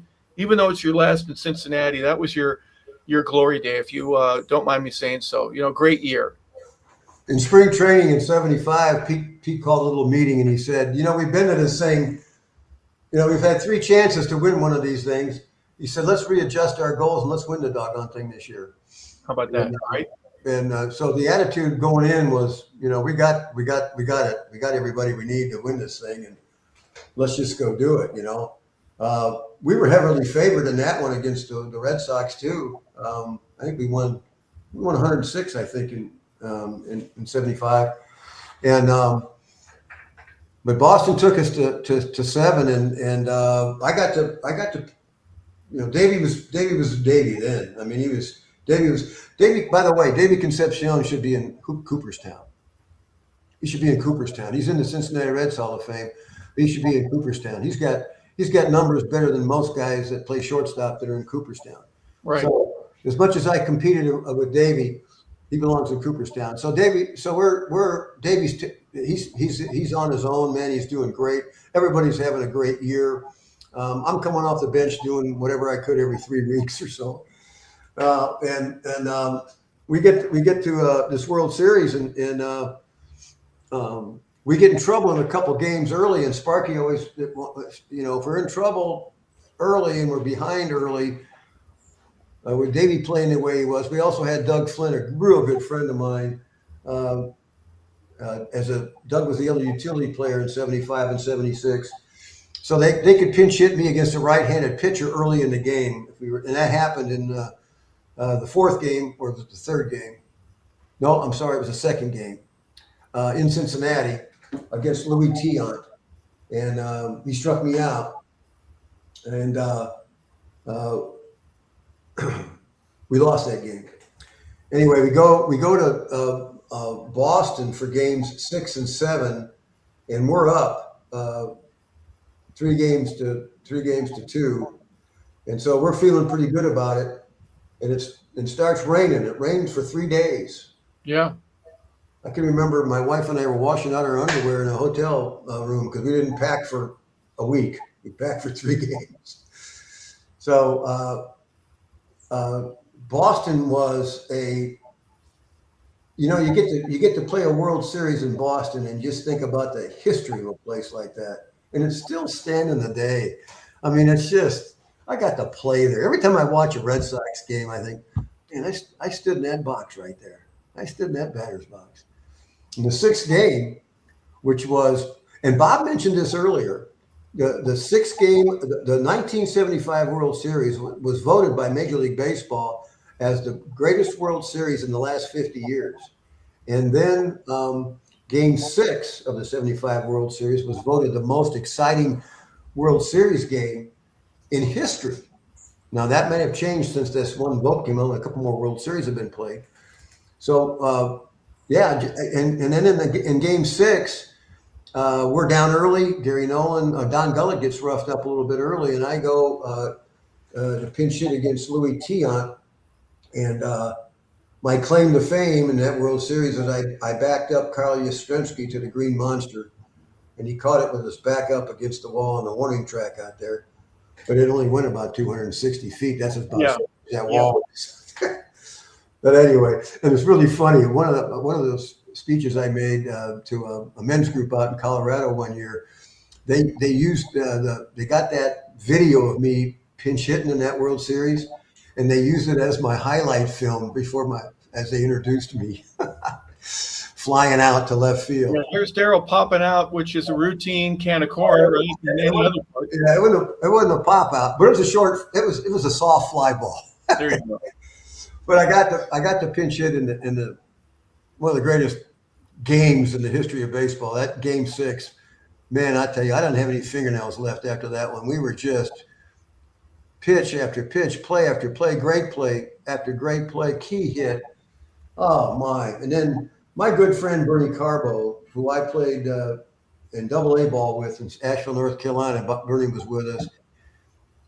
Bernie was into drugs pretty bad. You can read about it in his book. He's not ashamed of it. I mean, he's ashamed of it, but he's a recovered drug addict, and he's an evangelist now, is what he is.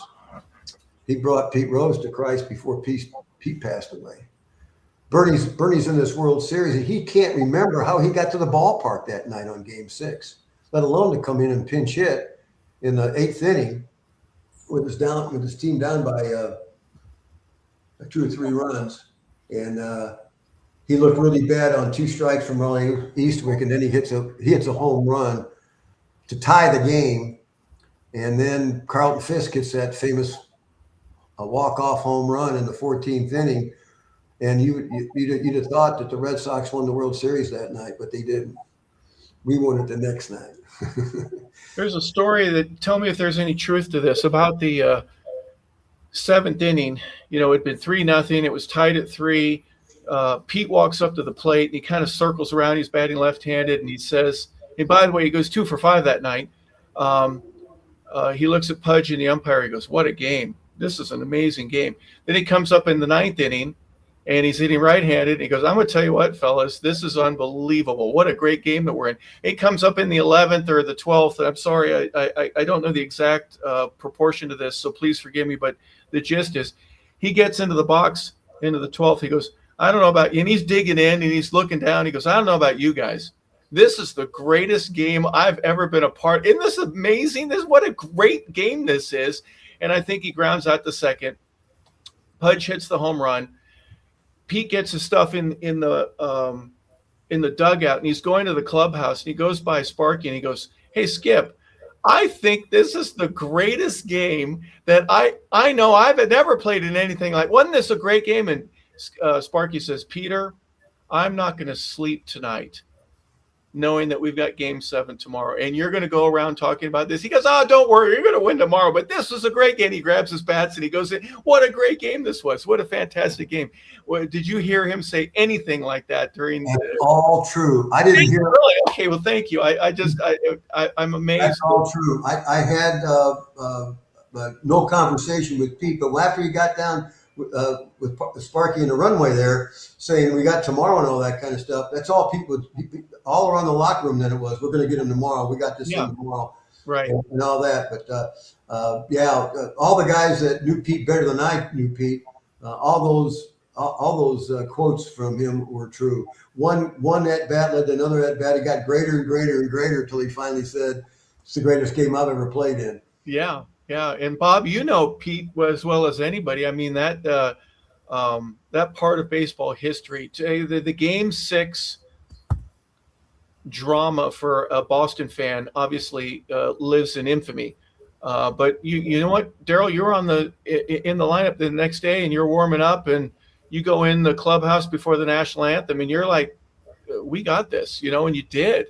You fought back and no, this is our destiny. It's going to take 7 games, but you know what? It's going to be even sweeter for us because of that. So describe what your feelings were, in the middle of the 3rd or 5th or 9th inning, right before you win your first championship. Well, in the middle of the game, I believe it was the 5th inning, we're down 3-0. Yeah.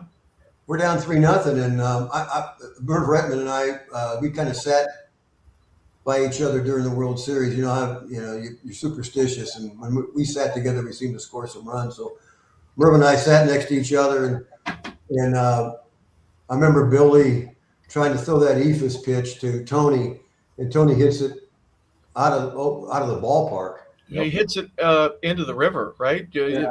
Well, no, it was. I don't know what. I'm teasing, but yeah, he hit the Sitco sign, went above that. That's for sure. Over the Green Monster and over the out of the yard and went down the street or something. Yeah. And that really got us going. It's really funny when you're on a great team like that. You might get concerned, but you're very confident that a good swing here, a good swing there, and you're back in it. And that's what we were feeling. That's what we were feeling then.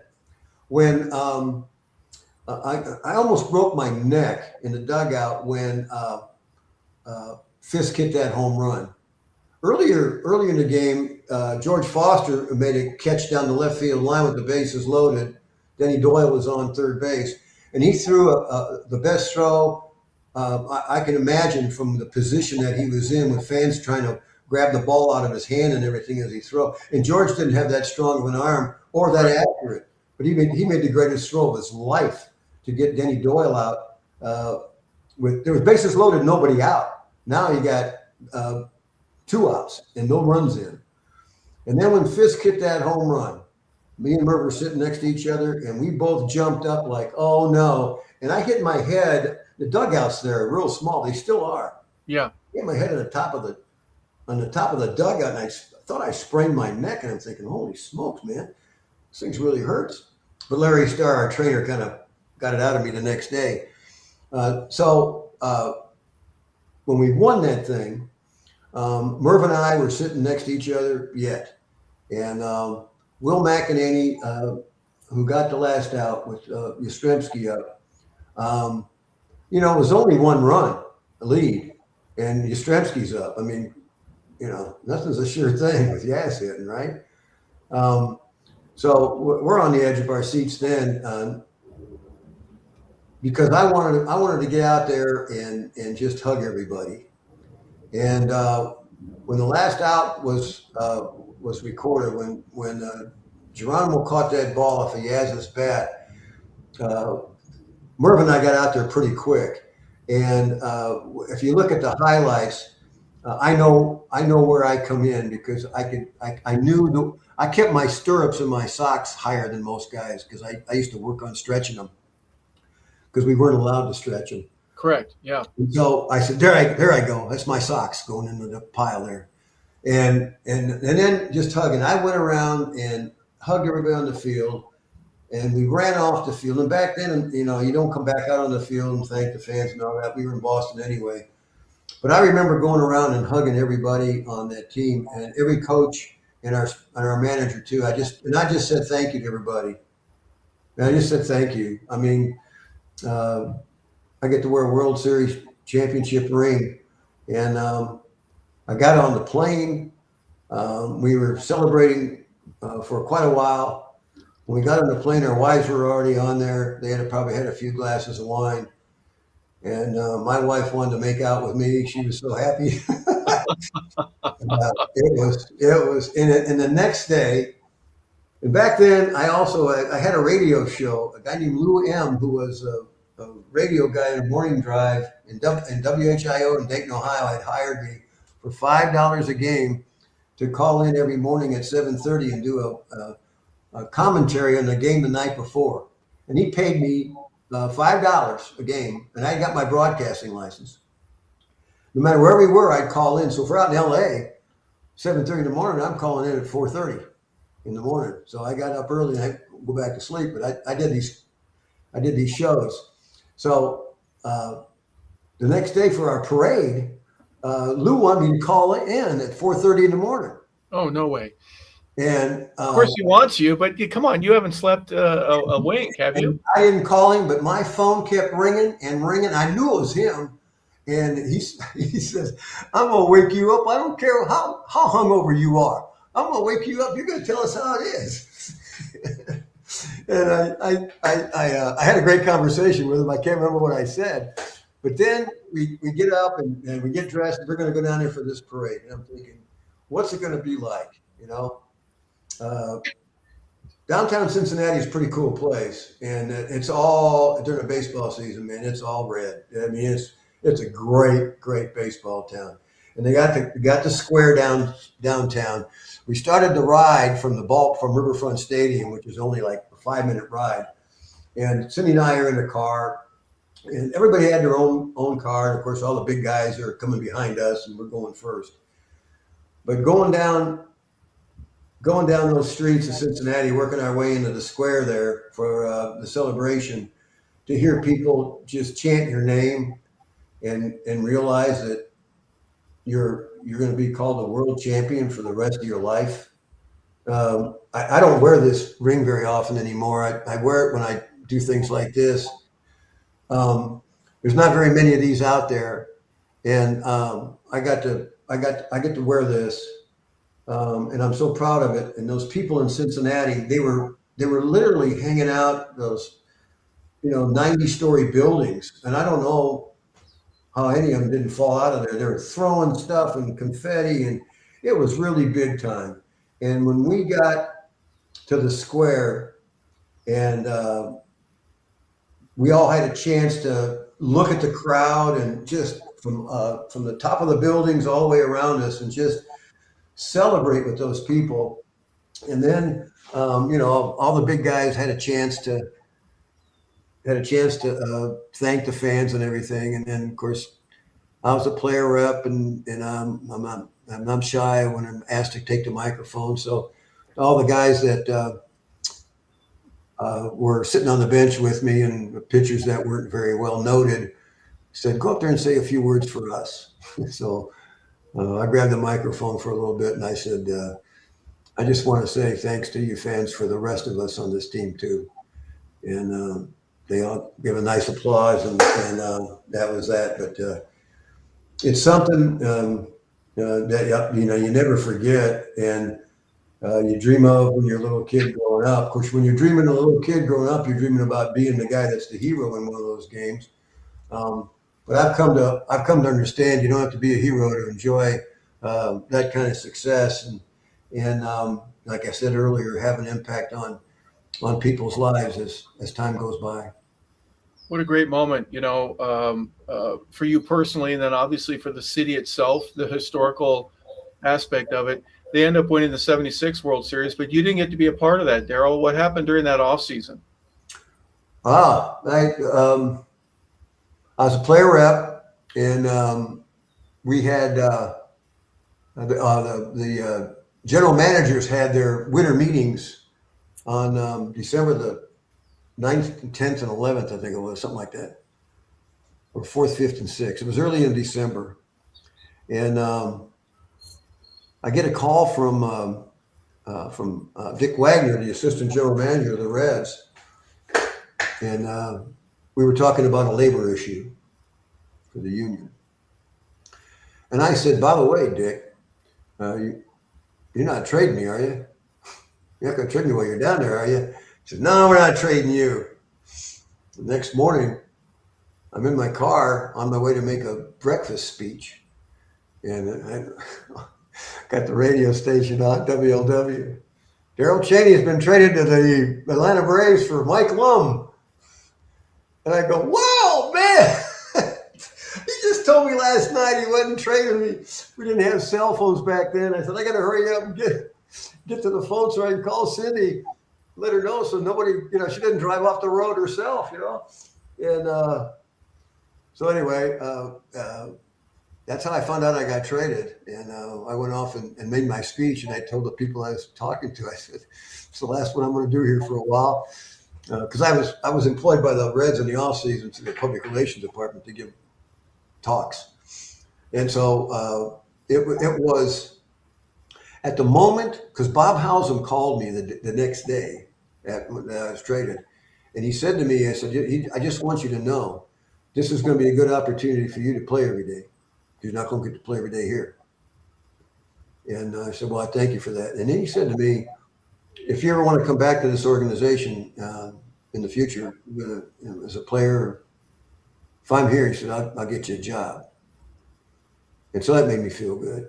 And then I go off to Atlanta, and I play every day. And I had a pretty good year for a team that lost a bunch of games. I mean, the feeling I had was during the season, I went from a team that won 106 games to a team that lost 102 the next year. It's like falling off the roof of your house, man. Yep. But I got to play every day. I think I played 158 games that year, and I hit 20 doubles and led the club in triples, games played. I drove in 50 runs, hitting eighth, and didn't play very good shortstop though. But the infield in Atlanta was just awful. Not blaming it all on that, but it's a part of the game. As a matter of fact, when we were Cindy and I knew our whole career that we were trade bait, and we were on the borderline to make the club every year. We lived that kind of life, and I said to her, if I ever get traded, where would you like to go, honey? And she thought, I'll go wherever you go. I'll go wherever you go. I said, I really like San Diego, and I really like San Diego because of the weather out there, but I really like Atlanta too. And so when we got to Atlanta, it was okay. We were on a team that had made a lot of changes to try to get better, and we had some good players. We just didn't win. And I felt bad for Dave Bristol. I felt bad for Dave Bristol twice in my career. Once in Cincinnati when they fired him, and once in Atlanta when they fired him. I tell Dave to this day, I said, I got you fired twice.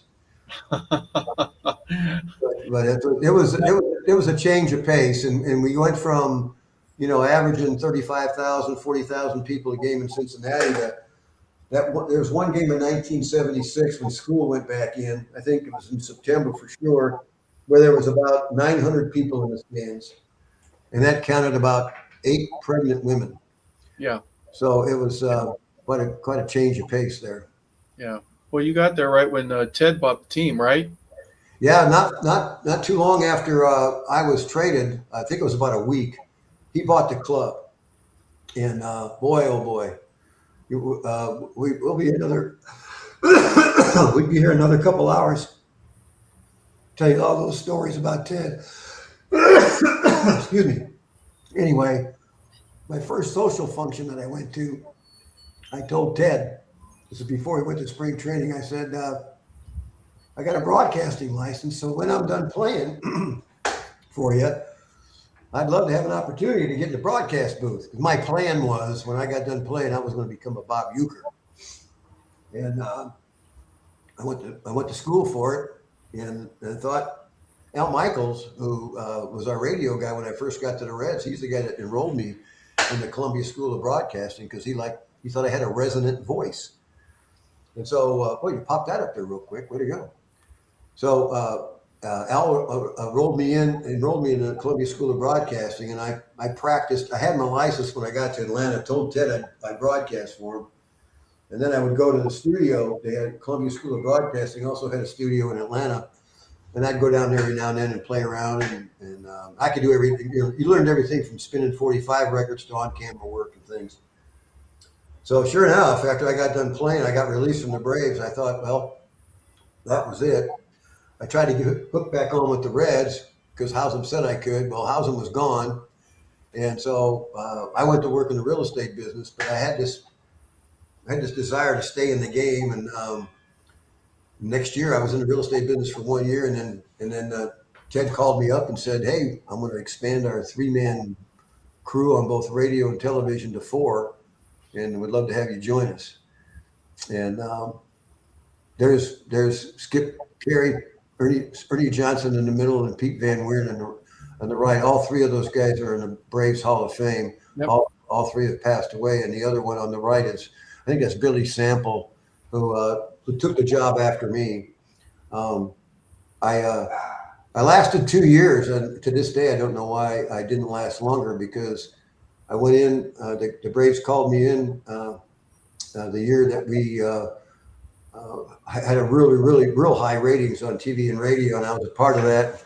We had gotten to the playoffs against the Cardinals and didn't win, but Ted thought it was a great year. And I go in 2 weeks after the season was over. Actually, it was Halloween night, Friday night, Halloween. And I sat down at the gentleman's desk. His name is Al Thornwell. He was the vice president of baseball operations for the Braves, who had no baseball experience before Ted gave him this job. He was one of Ted's financial backers, who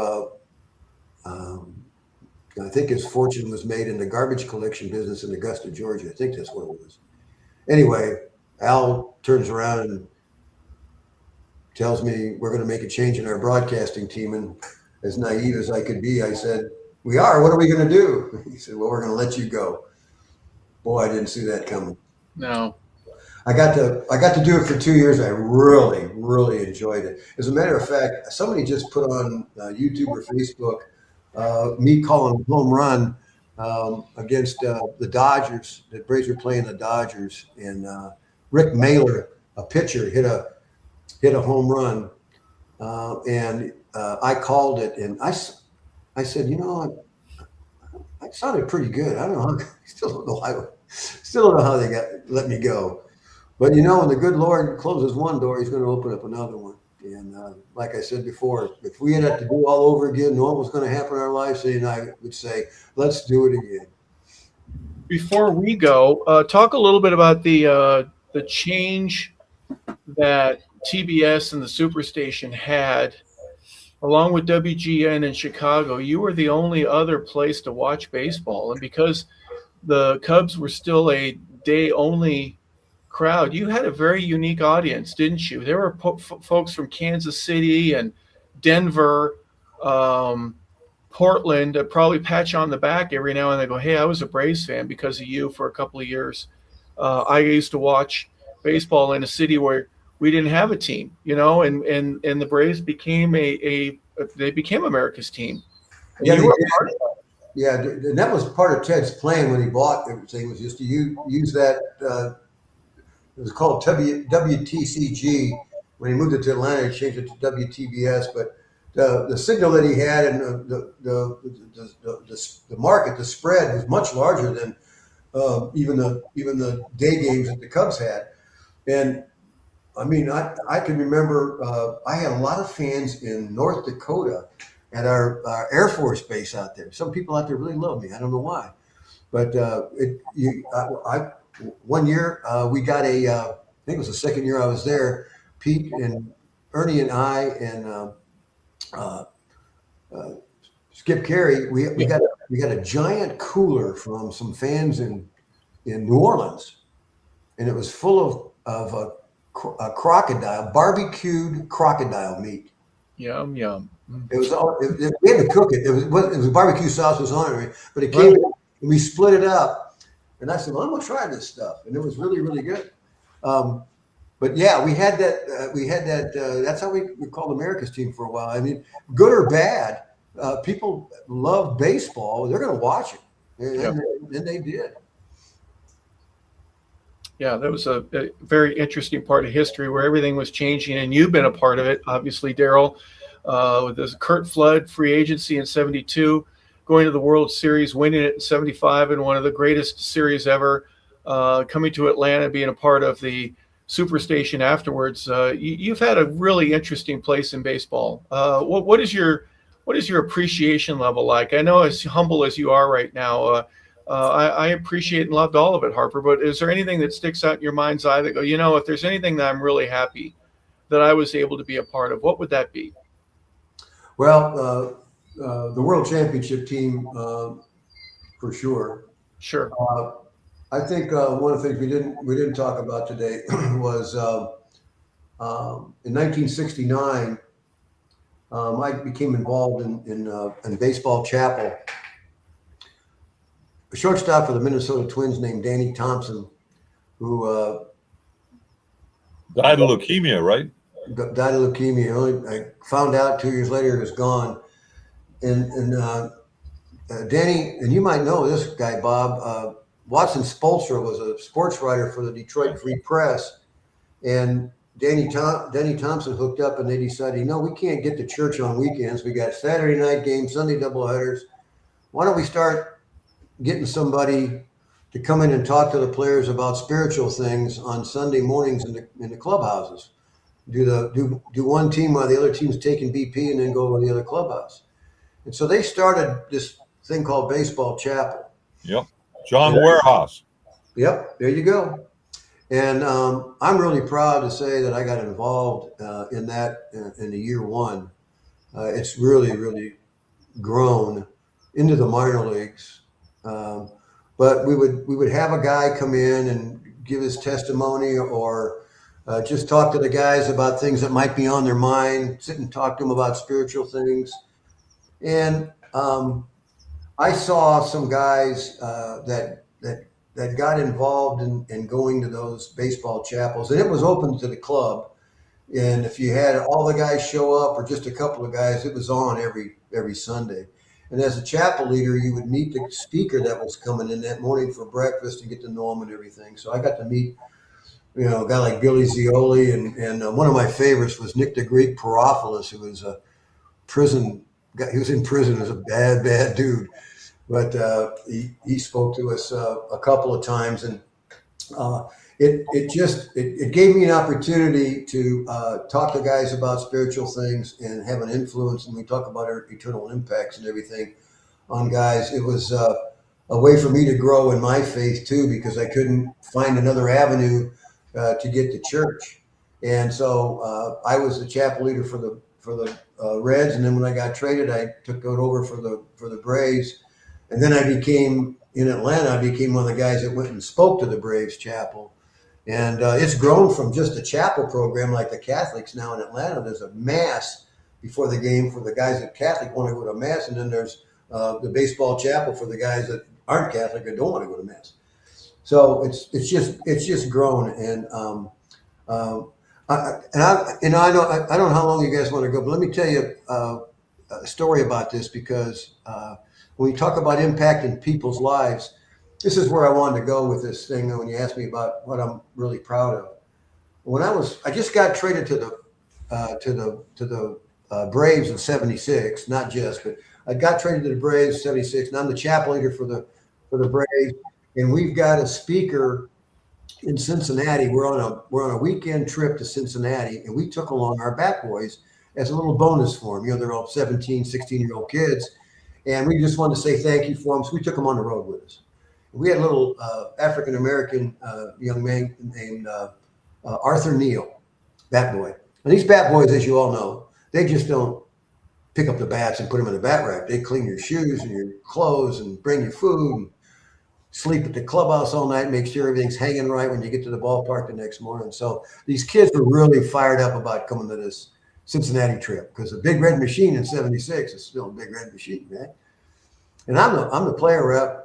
I'm the chapel leader, and I'm worried about facing my old roommate, Jack Billingham, before the game starts. But we got chapel. I call chapel. And I call chapel, and we got this conference room we go in there. It's a little theater-style thing. Seats about 60 guys. And we had a pretty good turnout. And I'm closing the door to start chapel, and Arthur Neal, the bat boy, comes up to me and says, Hey, Darrell, can I come in? Can I come in there real quick? And all I said to him was, yeah, sure. I'm thinking about trying to hit Billingham. I'm trying to introduce the speaker. And I just said, yeah, go on in there. So Arthur goes on in, and our speaker, Bill Bright was his name. Bill Bright was the insurance guy, big wheel in Philadelphia. So at the end of his talk, he wants to invite men in there, if they don't know Jesus Christ, but they want to know who Jesus Christ is and they want to accept him as his Lord and Savior. Here's how we're going to do it. We're going to say this prayer together. So everybody bow your heads. And those of you that want to pray this prayer with me, just follow along. So everybody bows their heads. Bill prays the prayer. Amen. All right, let's go. We got a game to go to. Everybody busts out of there. I'm going down the long concrete runway in Cincinnati, and hear the steel cleats coming behind me. All these guys, I hear Darrell, and the cleats are going, and it's Arthur Neal, bat boy. He says, man, what timing you have? I said, what do you mean? He says, thanks for letting me go in there. I just prayed that prayer to receive Christ. And I said, whoa. That's a pretty big deal. And all I did was say yes. And so I said to him jokingly, Pete Rose is still out there and Johnny Bench is still taking BP. Go out there and tell them what you did. Because that's what some of the guys are supposed to do when they do that, right? You go tell somebody. Well, I was just kidding, and he didn't go do it. He was too afraid to walk up to it, but he was really excited about praying that prayer. Time goes by, gentlemen. It's 25 years later. I'm traveling in the real estate business. I'm back in it. I'm at the airport waiting for a flight. Here comes this 6'6" black guy in a trench coat. He's walking up to me. We make eye contact, and I'm not good with faces and names anyway. And he says, "Hey, Darrell, you don't remember me, do you?" And I said, "I'm sorry, I don't, but I'm bad at putting faces with names anyway." He says, "I'm Arthur Neal." I said, "Arthur Neal? You're Arthur Neal, our bat boy?" He said, "Yeah." I jumped out of my seat and I gave that kid a hug. And I says, "What in the world have you been doing these last 20 years? And he said to me, "Thanks to you. Thanks to you for letting me go into that baseball chapel that day." And I prayed that prayer. I'm a pastor of a church down here, south of town. And I'm at the airport picking up a couple of speakers for a retreat I'm having. I was just awed by that. I said to that kid 20 years earlier, "Yeah, go on in there." And now he's a pastor. And so it's a domino effect, you know? And one guy said to another guy, said to another guy, said to another guy. And there's a story of an eternal impact on a guy's life, just 100%. By saying yes or no. What a beautiful story. Yeah, we appreciate that, Darrell. You never know what the impact's going to be. You've talked about it a little bit about, the significance of just being a utility guy, having a conversation with Sparky Anderson, and as a 78-year-old grandpa, some things that have really meant a lot to you. For our viewers and listeners that are a part of this, what keeps you busy now? Well, I'm still doing I started a construction company 23 years ago, a retail construction company. We build out big box stores. When I had my real estate business, I since got out of that, sold it, and got involved with this retail construction company. And I sold my interest in that about 10 years ago, and I'm just sticking around doing some what they call inside sales work. Keeps me busy, keeps me sharp, keeps me talking to people. I might make my own schedule, and it's a piece of cake job, to be honest with you. But I love working with the guys that I started the company with. There's only one guy that owns it now, and so I stay busy doing that. And I also I have an annual celebrity golf tournament. I've had it for 25 years now, up in the mountains of North Georgia, where I used to live. And then next year, before I moved up there, I did the Major League Alumni Celebrity Golf Tournament, raising money for charity for 19 years. So I'm involved in charity work through those charity celebrity golf tournaments. And I have it every April. It sells out every April. And you're going to play it next year, Harper, that's for sure, right? Yeah. All right. And I've got football. I've got all kinds of athletes, not just baseball players. I've got Olympians. And the sad thing about working like that, I've done that tournament for 25 years. I've had 27 guys that have played in my golf tournament pass away. So I'm trying to find some younger guys. That's why I got a hold of Harper. So I'm doing that, and all the money I raise goes to United Way of White County, Georgia, which is the poorest county, one of the poorest, if not the poorest county in the state of Georgia, and 16 different agencies that apply to United Way for the money benefit from the funds we raise. Every dime, every penny goes to the charities. No money is kept in anybody's coffers. So it's been very successful. It's a lot of fun. And I look forward to doing that every year. I was going to let it go after I got to 25 years. And then the city of Cleveland, Georgia, which is in the middle of White County, at my tournament last year, named it Darrell Chaney Day. And I said, well, I can't quit now. Yeah, you can't retire on them after they just give you right? I enjoy doing it. My wife enjoys it. We have a lot of this. It's a 2-day tournament, and we design it to where the players can bring their spouses with them or a female friend if they want. And while the guys are out golfing, the spouses and friends have a day plan. We have a day plan for them with sponsors and everything. And the ladies just love it. Spend a couple of days in the mountains on us. And I really enjoy doing that. So those are things that keep me busy. I try to, like I said, I try to stay in shape by getting to the gym every now and then. So, God's been good. And it's, it's like I said before, it's just been a great ride. I don't know how much longer it's going to last, but it's not up to me. I've done a couple of high school games from White County Stadium there, and it's not the biggest high school you'll ever see. It's probably a 4A classification, maybe 3A. But the view of the mountains and the rolling hills from the press box are so impressive. My goodness, it's one of the great stadiums. I love doing White County games. It's a very interesting place, and you obviously have called it home. And Cleveland is that old town, turn of the century type little town. Dahlonega is a lot like that. There's some little places near Brasstown Ball that have those tree flares to them, and you get to be a part of that every time. Darrell, what a pleasure it's been having you on. Bob, before any other questions? I'm sorry I've stolen the interview from you, Bob. Are you kidding? I love being a fly on the wall, digesting all this. Hey, remember, God gave you 2 ears to listen, and 1 mouth, and I have learned more stuff. And you've said things that just rock me. The story about the Bat Boy, the story about what Sparky said to you. I'll remember that forever. And you've been a great guest, Darrell, and you're a class act and a true world champion in all respects of your life. So thank you for joining us. It's been a real honor. Well, I appreciate that, Bob. All the glory. I want to get as a 78-year-old grandpa, right? You got a lot of things to be appreciative and glad about. Show your book again, and how would people be able to get it? Do you have that nearby? Great grandpa, by the way. Great grandpa. Please forgive me. Yes. Yeah. This is the book. It's called Welcome to the Big Leagues. If you Google that, it'll probably take you to one of the Amazon, or what's the other one?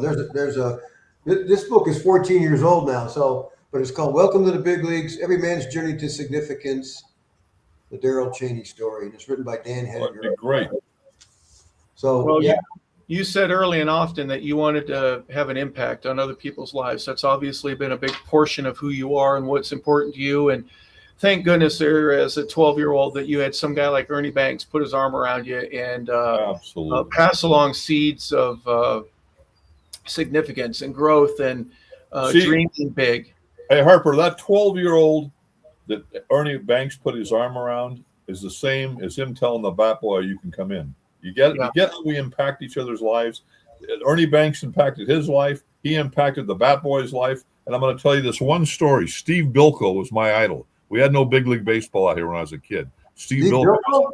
Yeah, he was my idol as a kid. He was a big, stout Steve Bilko. He hit 56 home runs in the Coast League every year, 50. I went down one night in the middle of the Blacktown, hitchhiked down when I was 11 years old, and I waited for his autograph. I didn't know he was drinking a case of beer after the game. Now listen to this. He was the last guy out, and I still have it to this day. I had a 56 Angel yearbook, and I had him. I said, Mr. Bilko, would you sign this?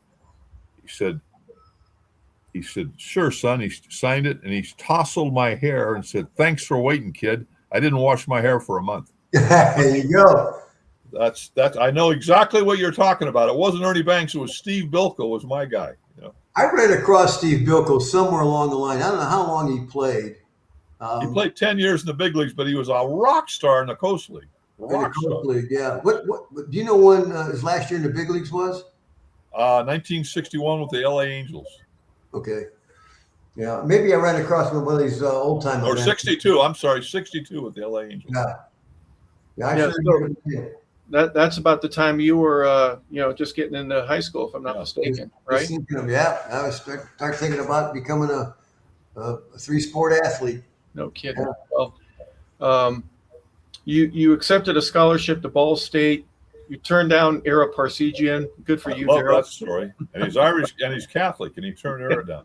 Well, now I didn't really turn him down, but I was hoping he'd reschedule me, but I honored my previous commitment to Duffy Doherty. Yeah, that's what I'm saying. You get in line, Era, behind Duffy, and he wasn't going to do that. That's after the game of the century too.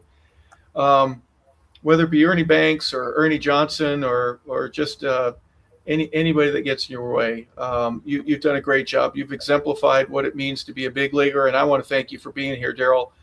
We've had a pleasure. So for Bob Case, I'm Harper LeBel saying thank you to the world champion. Show that ring one more time before we head out. So simple, Bob. It's not gaudy. It's not huge. It's got one big old diamond in the middle of it to say, well, I'm a world champion. Look at that. It's what it represents. Yeah. Thank you, man. I've enjoyed it being with you immensely. Thank you. Well, you're very welcome, and we've appreciated having you on. This has been the Sports Page with Bob Case. I'm Harper LeBel saying thank you, everybody, for being a part of the show. If you like it, please subscribe and tell a friend. We're looking to grow each and every day, and we appreciate it when you get the chance to watch a show like this and get to see one of the rare champions in form. We've had Tony Perez. Bob has said, he was a phone call away before he passed away. Pete Rose was a part of the Big Red Machine, and so was Darrell Chaney. We want to say thank you to Darrell for being a part of today's show. So for Darrell Chaney, Bob Case, I'm Harper LeBel. Have a fantastic